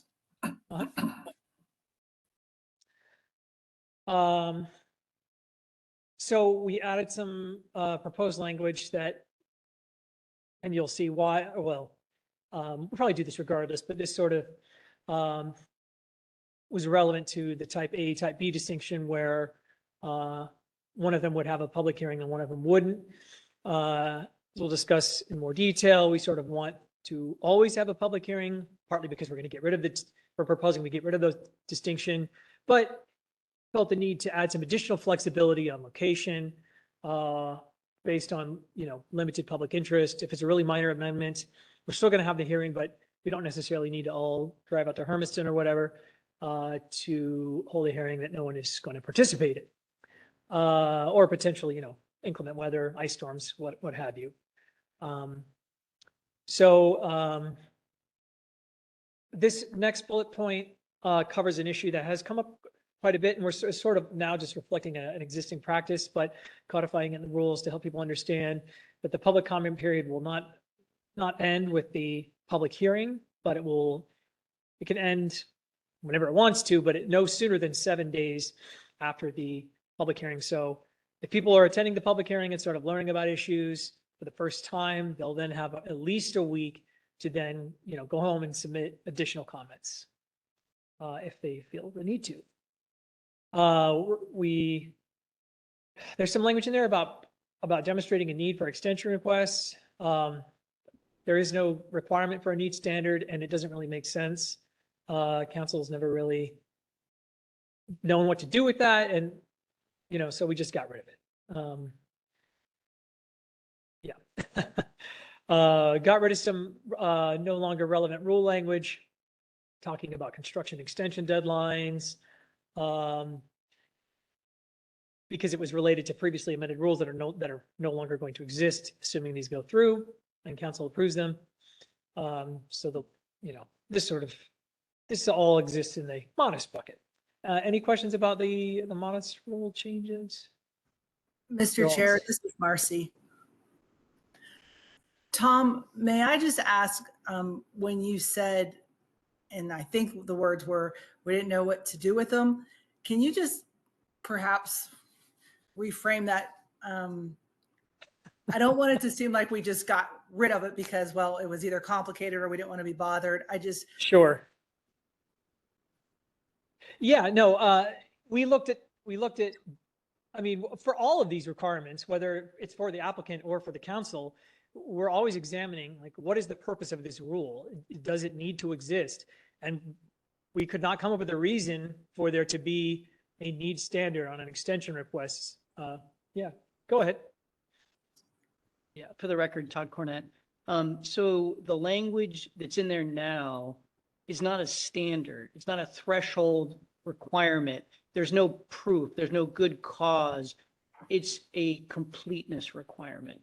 So council doesn't determine you requested a time extension for this reason, and that's good, and you can move forward, or that's bad, and you can't.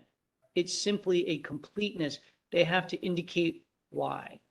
But because of that, there has been confusion. Some people have thought that it is a standard or a threshold question, which is not. So that's why the proposal is just to eliminate it, to eliminate that confusion, because it's not anything that council has ever done anything with, because it's not, again, a standard which you evaluate to determine whether they've met it or not enough to justify the time extension. Does that help?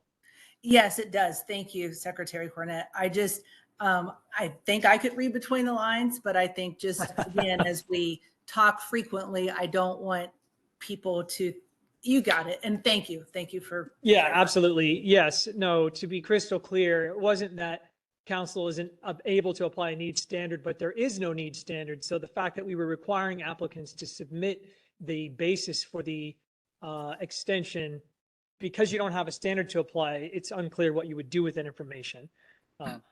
Yeah. That's perfect.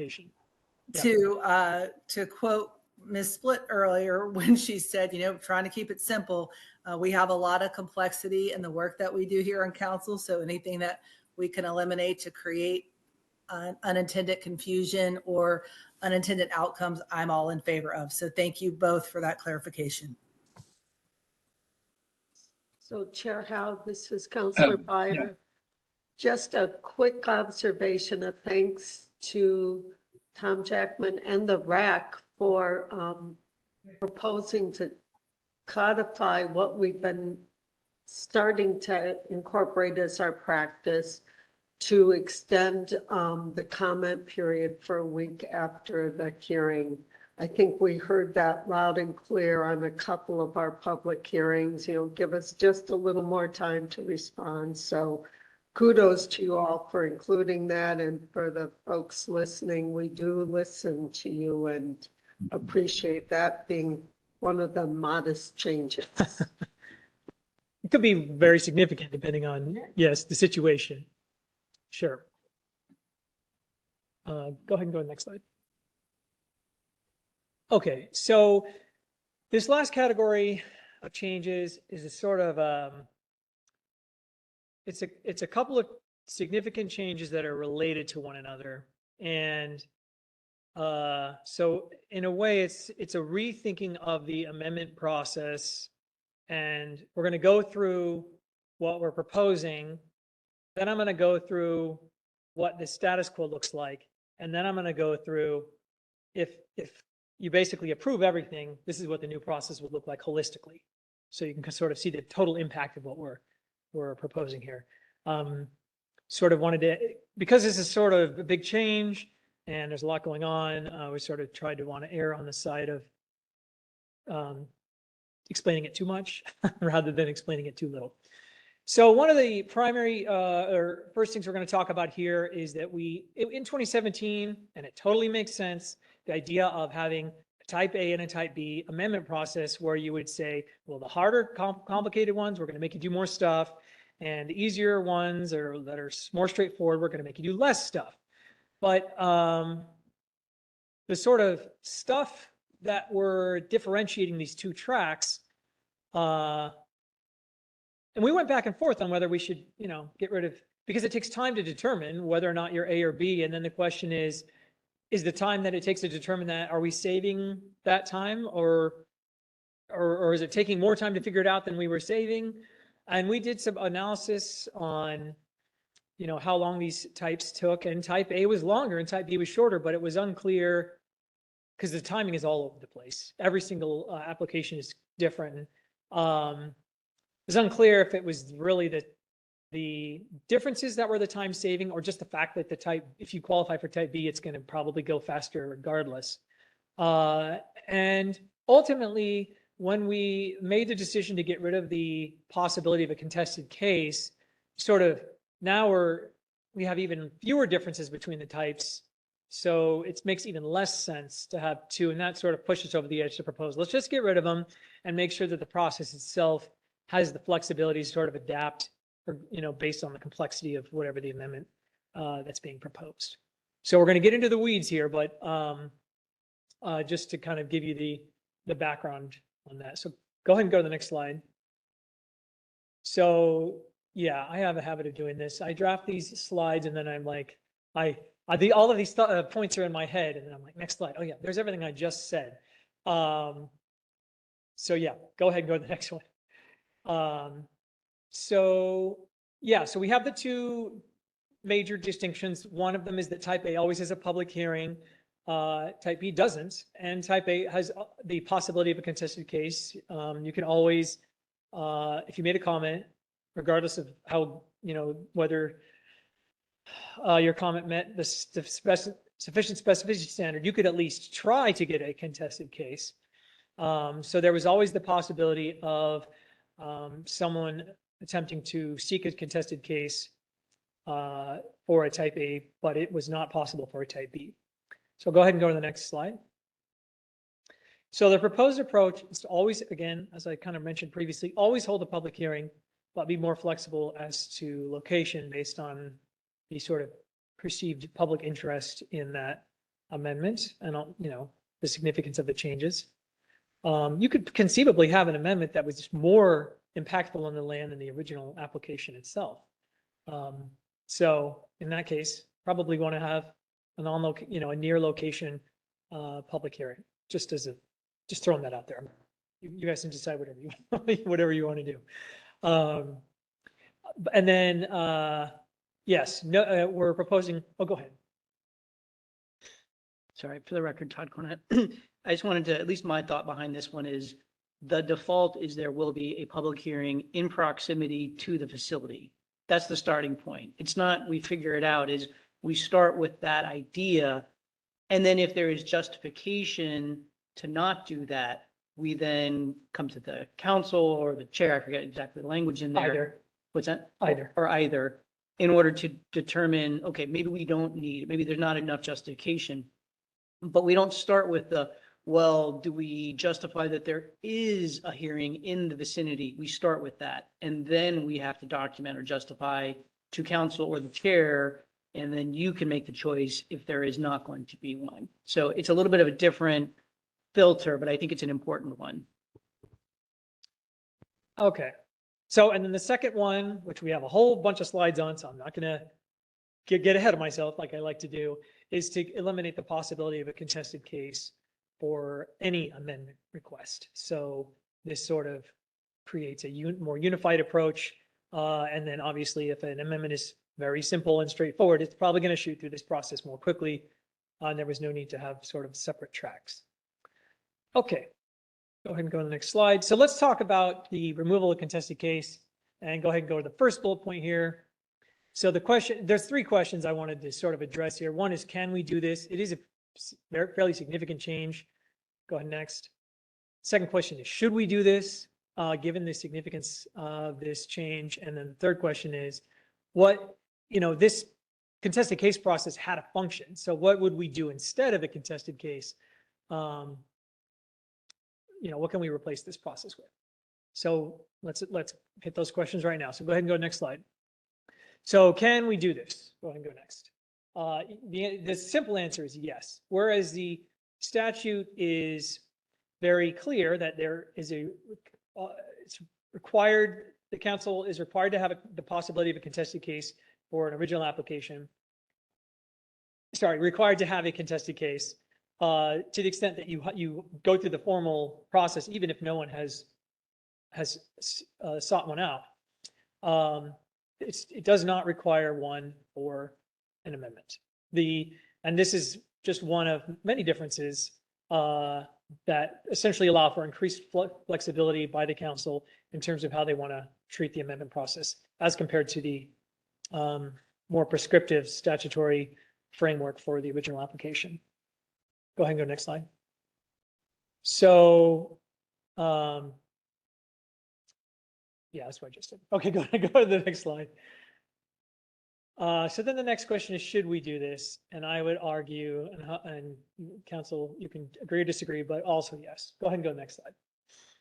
So there's two main issues with the status quo that sort of prompted this idea that we should do something other than a contested case to sort of involve the public with the amendment process. Go ahead and go to the first one. So the first issue is that contested case request and amendment almost never meet the threshold of justifying a contested case. And that is fairly straightforward in terms of why that's the case. Because if the council determined that there are still outstanding issues, they don't have to proceed to a contested case. They can simply remand the proposed order to staff and say, oh, good point. They raised a good point. You should tweak that little thing. It also is a heightened threshold over the contested case threshold for an application. On an amendment, essentially, the council had to have found that the evidence provided or the comment raised an issue that would have changed their mind on something. But that sort of begs the question, if it would have changed your mind on something, probably would have changed your mind on that thing. So the fact that it didn't change your mind is pretty strong evidence that it wouldn't change your mind, if that makes sense. So it's sort of a threshold that was very hard to meet, and naturally it was rarely met. So we had this time-intensive process that did not really seemingly produce any great value to the public or to the council. So go ahead and go to the next slide. So the contested case, the idea behind it is it allows, in my mind, for the possibility of further argument by whoever is raising it on potential issues with the process. But it's by design very, very late in the game. It's sort of at the very tail end, like, oh, wait, stop, right before you hit it with your stamp. I want, objection, Your Honor, or whatever. But that's sort of the exact opposite of what I think, and as you'll see, what the ideal would be for when you would want the public to get those issues to be addressed. Go ahead and go to the next slide. So then let's get into it. What can we replace this process with? Go ahead, go. So there's two main goals that I was thinking about, and worked a lot with Patrick and Sarah Esterson on developing this process. And the primary one was to improve the quality and sort of utility of public participation. We want the public to participate, and I think we can all agree that we want public participation that is sort of aligned with the process. But that's really challenging because the process is complicated, and there are some members of the public who are involved in many projects, but a lot of people, the first time they participate is for the project in their backyard, and so it can be confusing about how to participate. And you can imagine a world in which their participation is not in tune with the process, despite our efforts to explain how to participate. So we're trying to come up with a way that better ensures quality participation. So go ahead and go next bullet point. So the other one is that we wanted to ensure that if the public was in possession of information that was really important and that should change the process, we should not wait till the very end to sort of dig into the weeds. If there are weeds to dig into, we should do it as soon as possible. Go ahead and go to the next slide. So let's go through this is just a very simple overview of what we're proposing. So go ahead and go next. So it starts with public comment. This has not changed at all. So the public is allowed to say, and is required to sort of say the exact same things that they've always been allowed to say, which is whatever they want. But in terms of sort of moving the needle, they still have to meet that sufficient specificity threshold. That has not changed one bit. What's changed is that we are now requiring the site certificate holder to respond to all public comments. They could previously, but now we're saying you have to. So if you have, if the applicant has an issue with the public comment, or they feel like it shouldn't result in any changes, or that maybe the changes aren't as significant as what the public is asking for, they need to say that. Then this is where the sort of magic sauce happens in my mind, is that the public then immediately gets to respond and say, oh, you're saying my comment didn't have evidence. Okay, here's the evidence. Or I didn't realize I needed to identify a standard. Here's the standard. Even though we're going to do our best to explain that they need to identify a standard, maybe they missed that. So they'll have a chance to sort of fix it, tweak it, whatever. And once they've done that, then the certificate holder will then have an option. They're not going to be forced to do a SIR reply and basically say, okay, thanks for the additional whatever. Now here's our take on it. So this is a pretty straightforward process.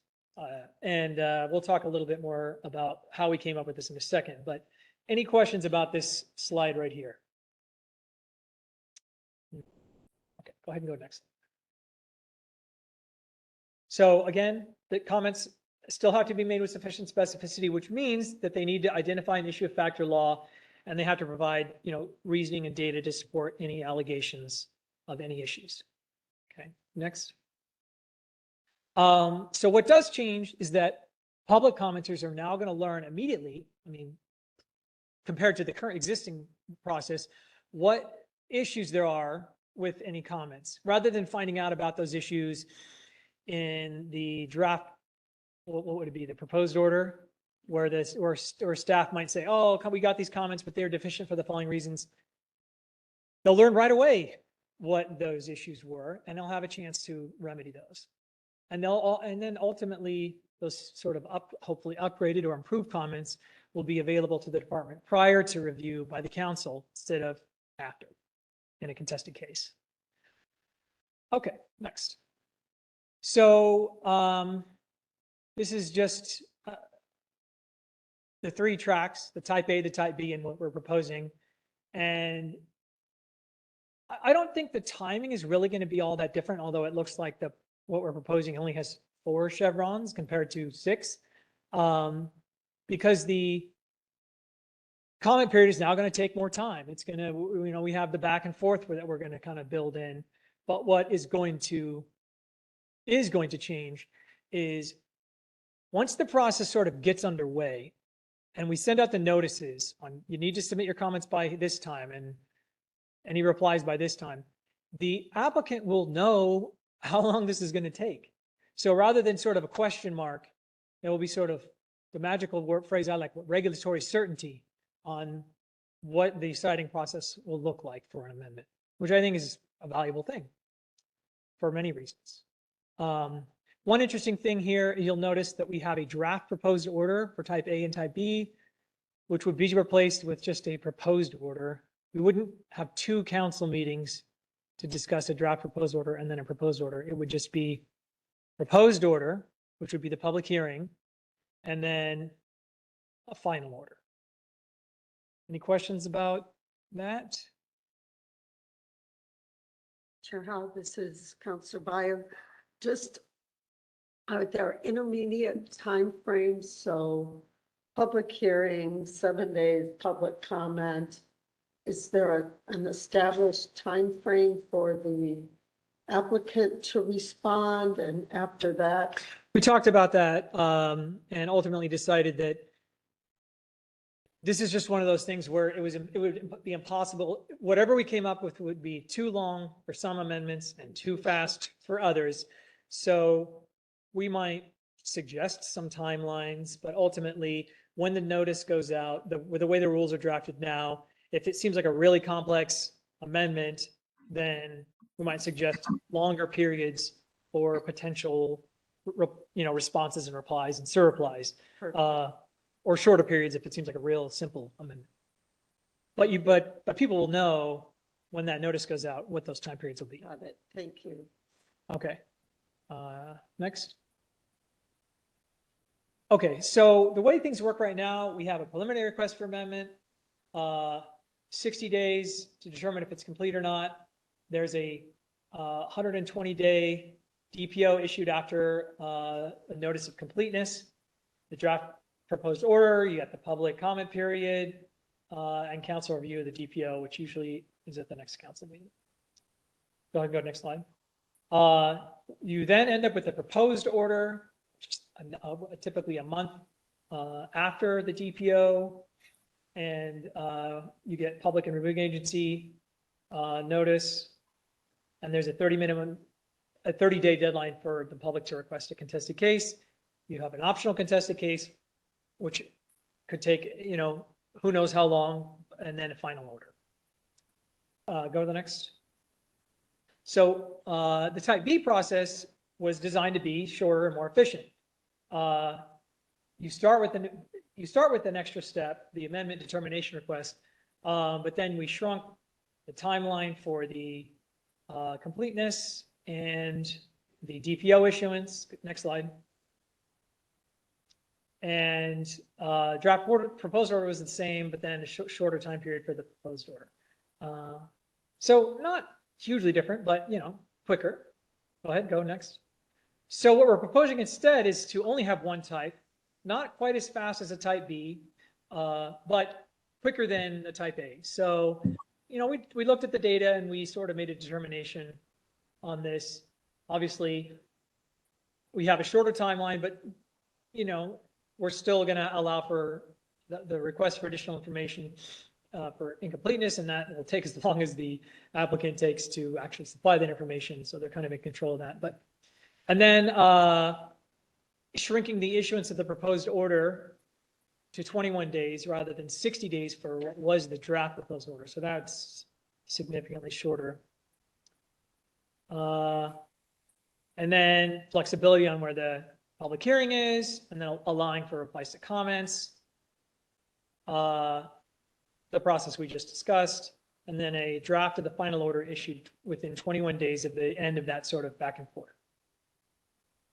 Sorry, any questions about that? Okay. So let's talk about, yeah, go ahead.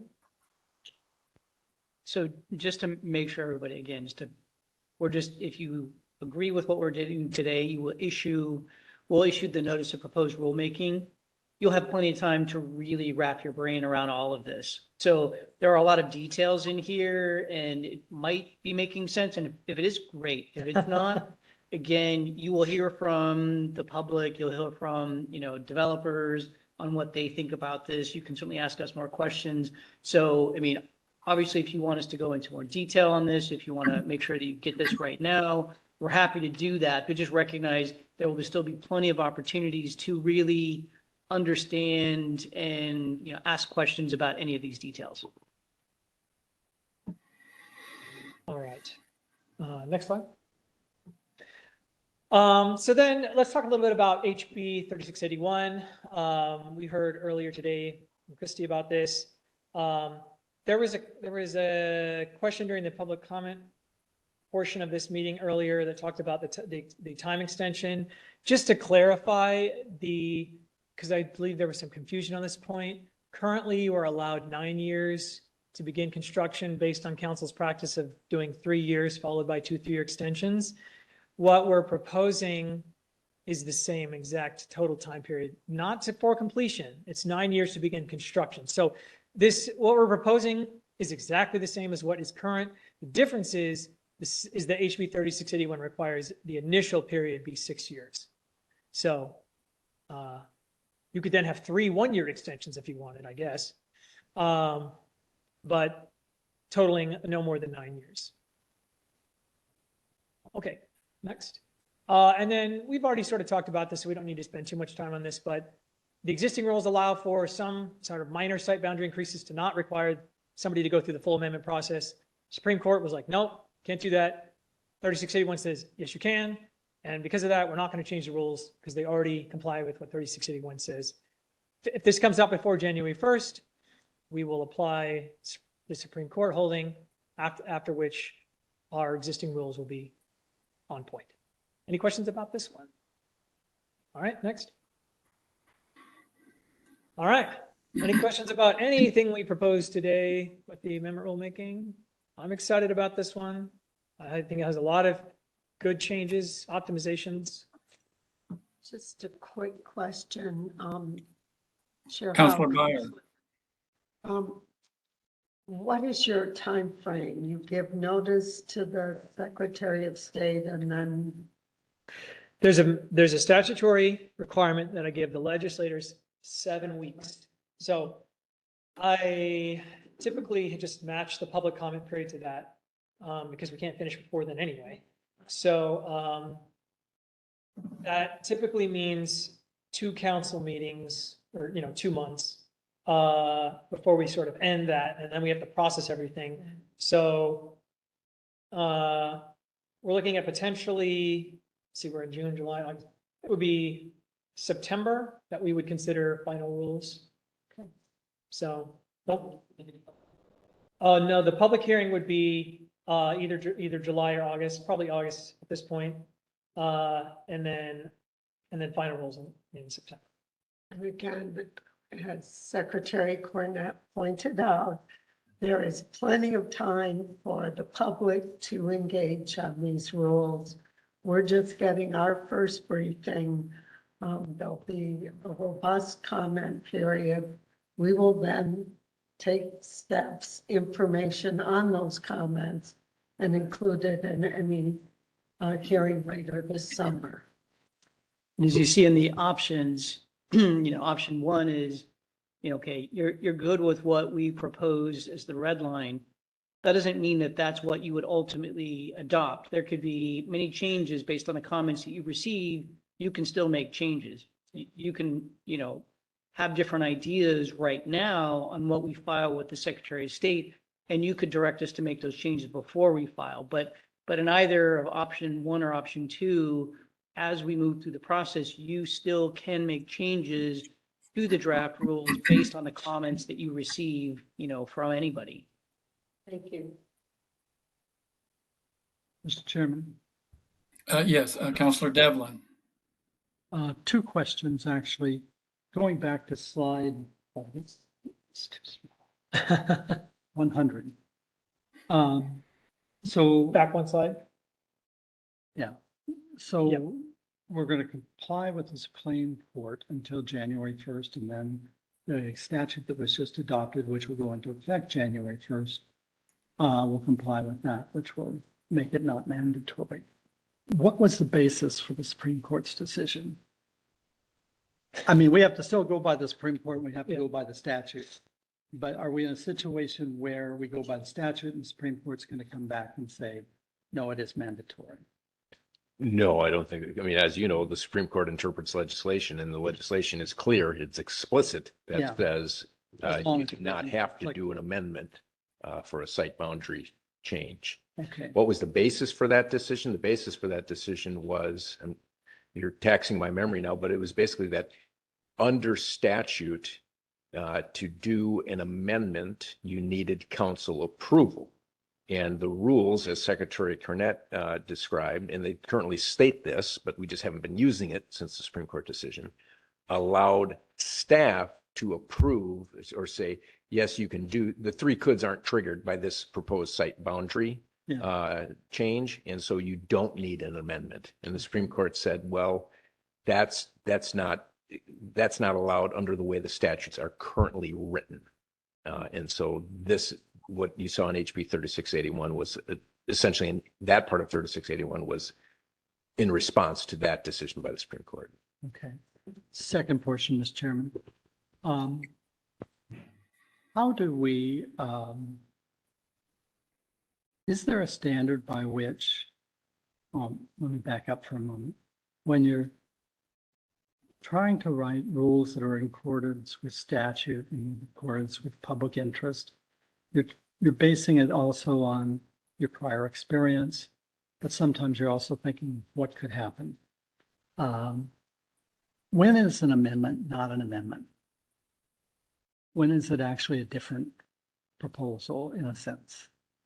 I mean, if I have a proposal that, let's say, I'm going to build a solar facility with 200 megawatts, and while I have this entire area permanently, I'm only going to impact this much area.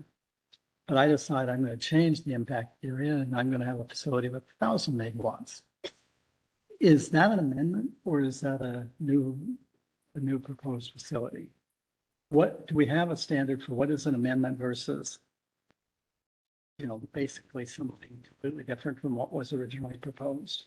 For the record, Todd Cornett, it's a very good question. And I don't know that we really have kind of dealt with that question during this rulemaking. We did previously under the prior amendment rulemaking. Because that question has been brought up, is an amendment by nature something fairly minor, in addition to the existing facility? Because what we're seeing now is solar components being added to wind.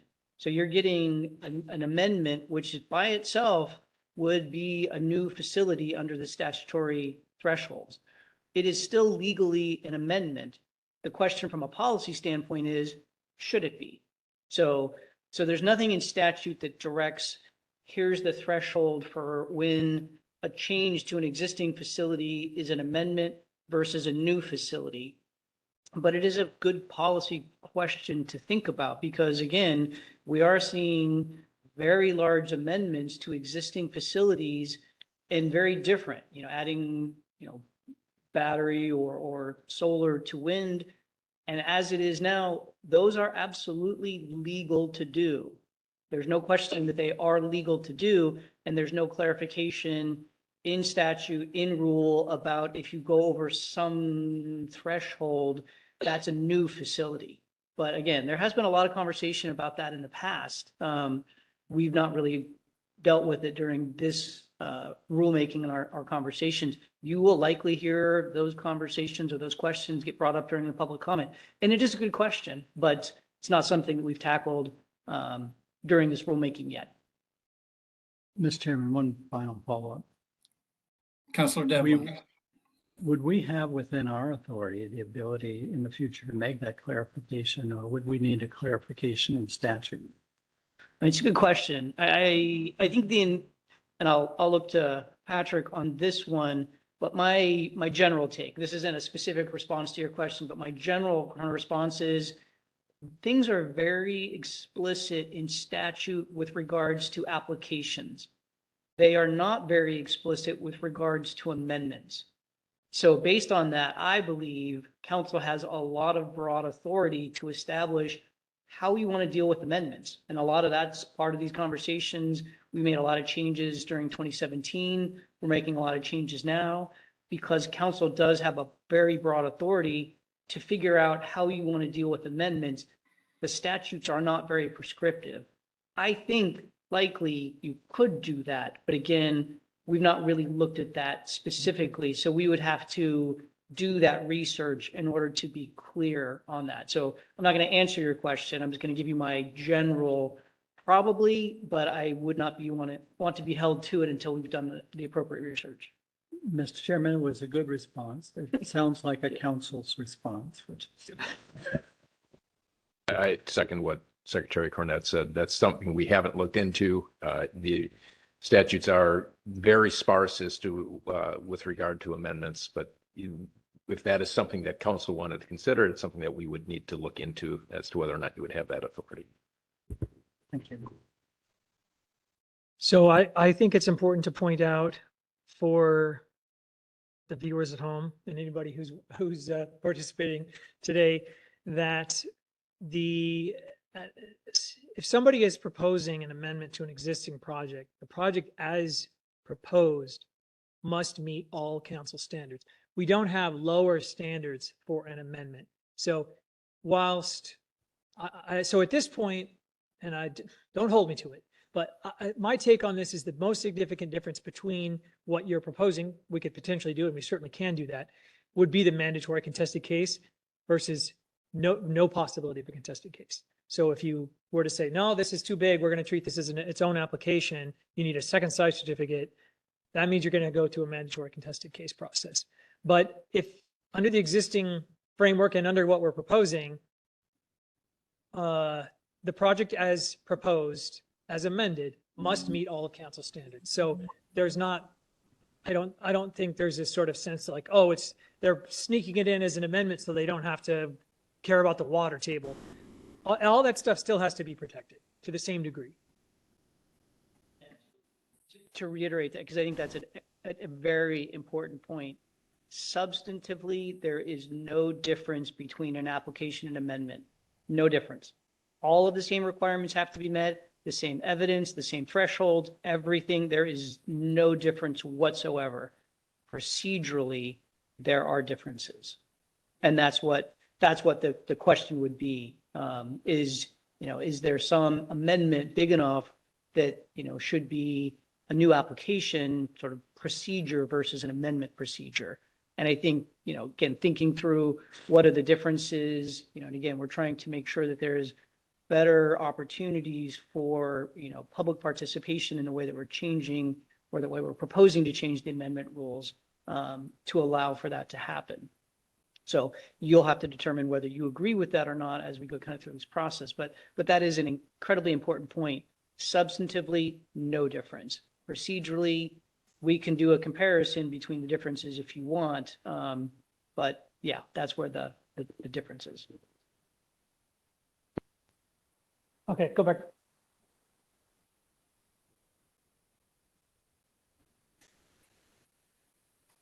Okay, we've had good discussion on this. Is there any further discussion, questions or comments before it is an action item before we move to someone making a motion? Any further questions, comments, or discussion? Chair Howe, Councilor Byer.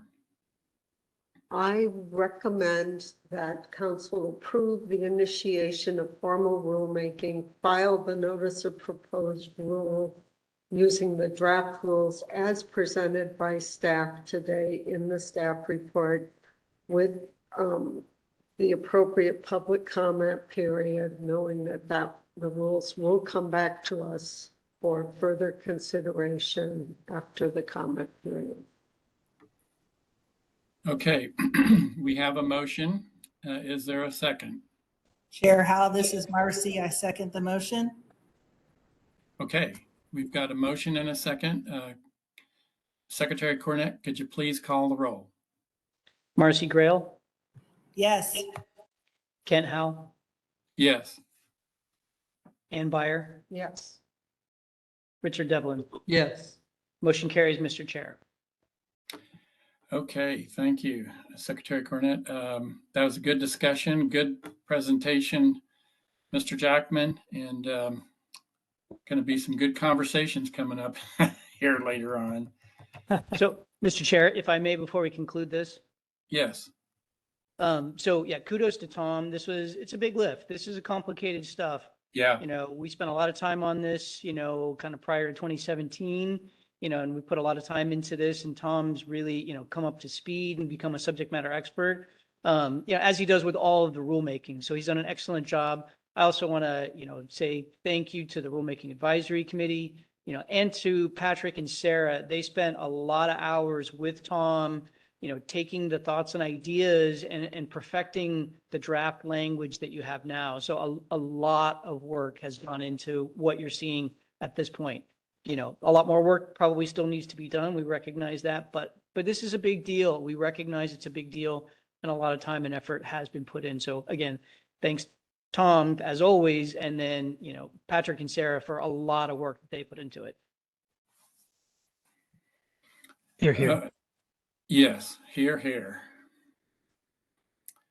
Okay, we'll move to the next item. It's solar photovoltaic rules 5-year review. This is another action item, and we have Tom Jackman again as citing policy analyst and rules coordinator to present this item.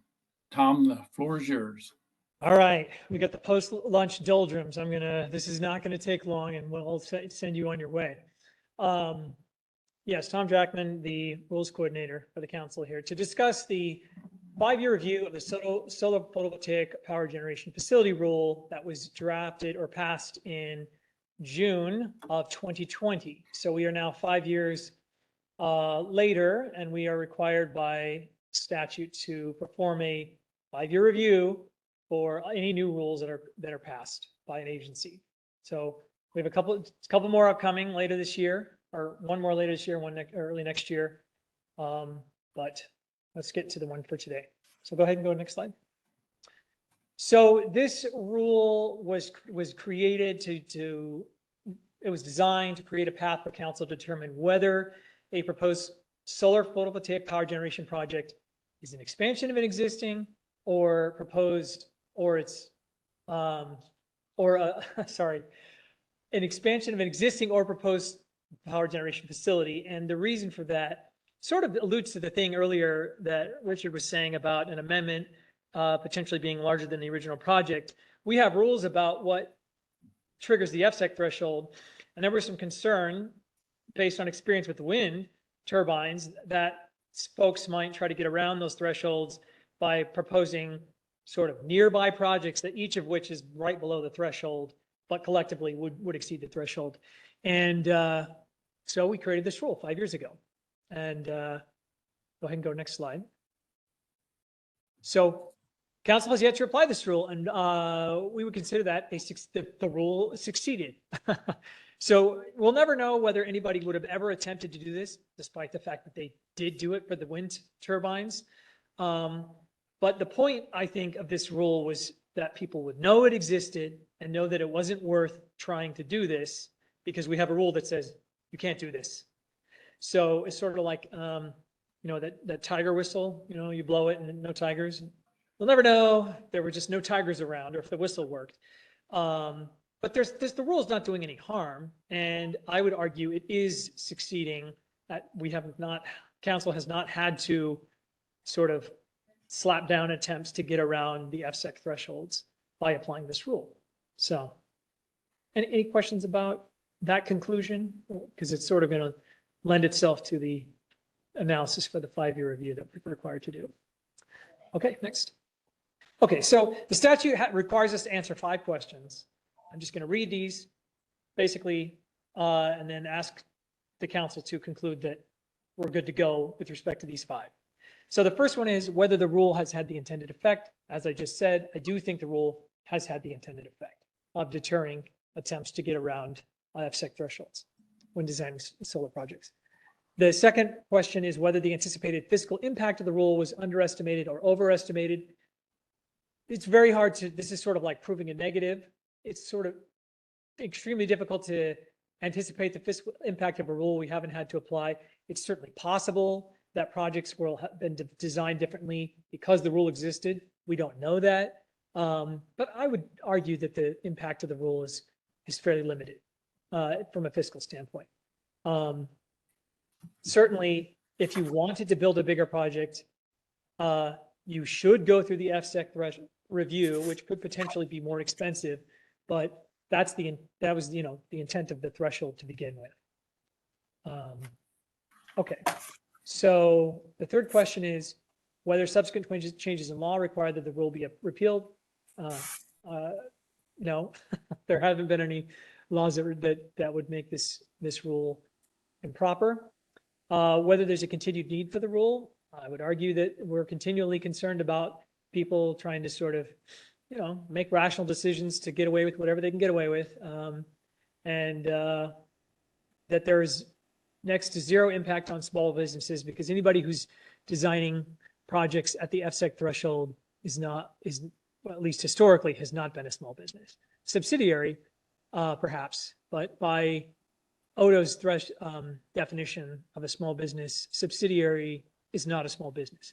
So we have yet to see a small business propose a solar project that would meet our threshold. So I would argue the impact here is zero on small businesses. And anyways, so go ahead and go to the next slide. Option 1 here is you agree with that analysis, and option 2 is you don't agree with that analysis. You have different conclusions. If you go with option one, I will send out those conclusions to the statutorily required folks. And option two, I will send out different analysis to those statutorily required folks based on what your conclusions are. Okay, thank you, Mr. Jackman. Good presentation. This is an action item. Is there any further discussion from council? Questions or clarifications? Then is someone ready to make a motion?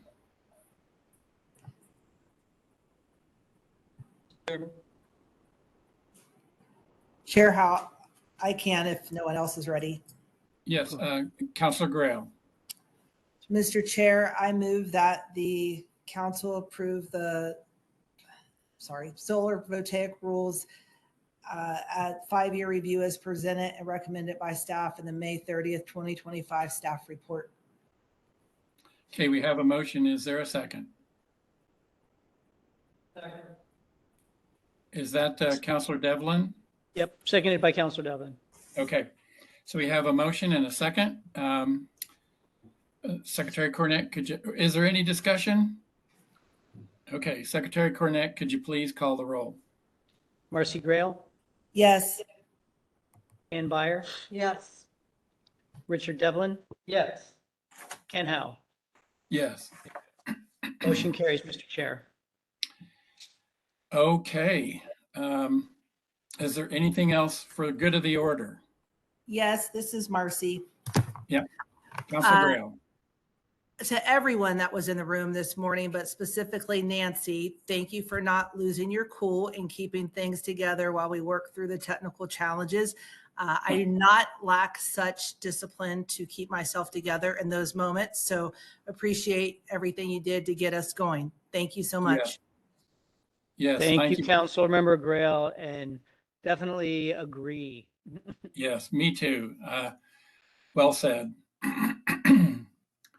Okay, then we'll see everybody, I guess, back on, what is it going to be? July 18th, we'll meet again. The time is now 1:27, and the June 13th, 2025 meeting of the Energy Facility Siting Council is now adjourned. Thanks, everybody. Thank you. Thank you.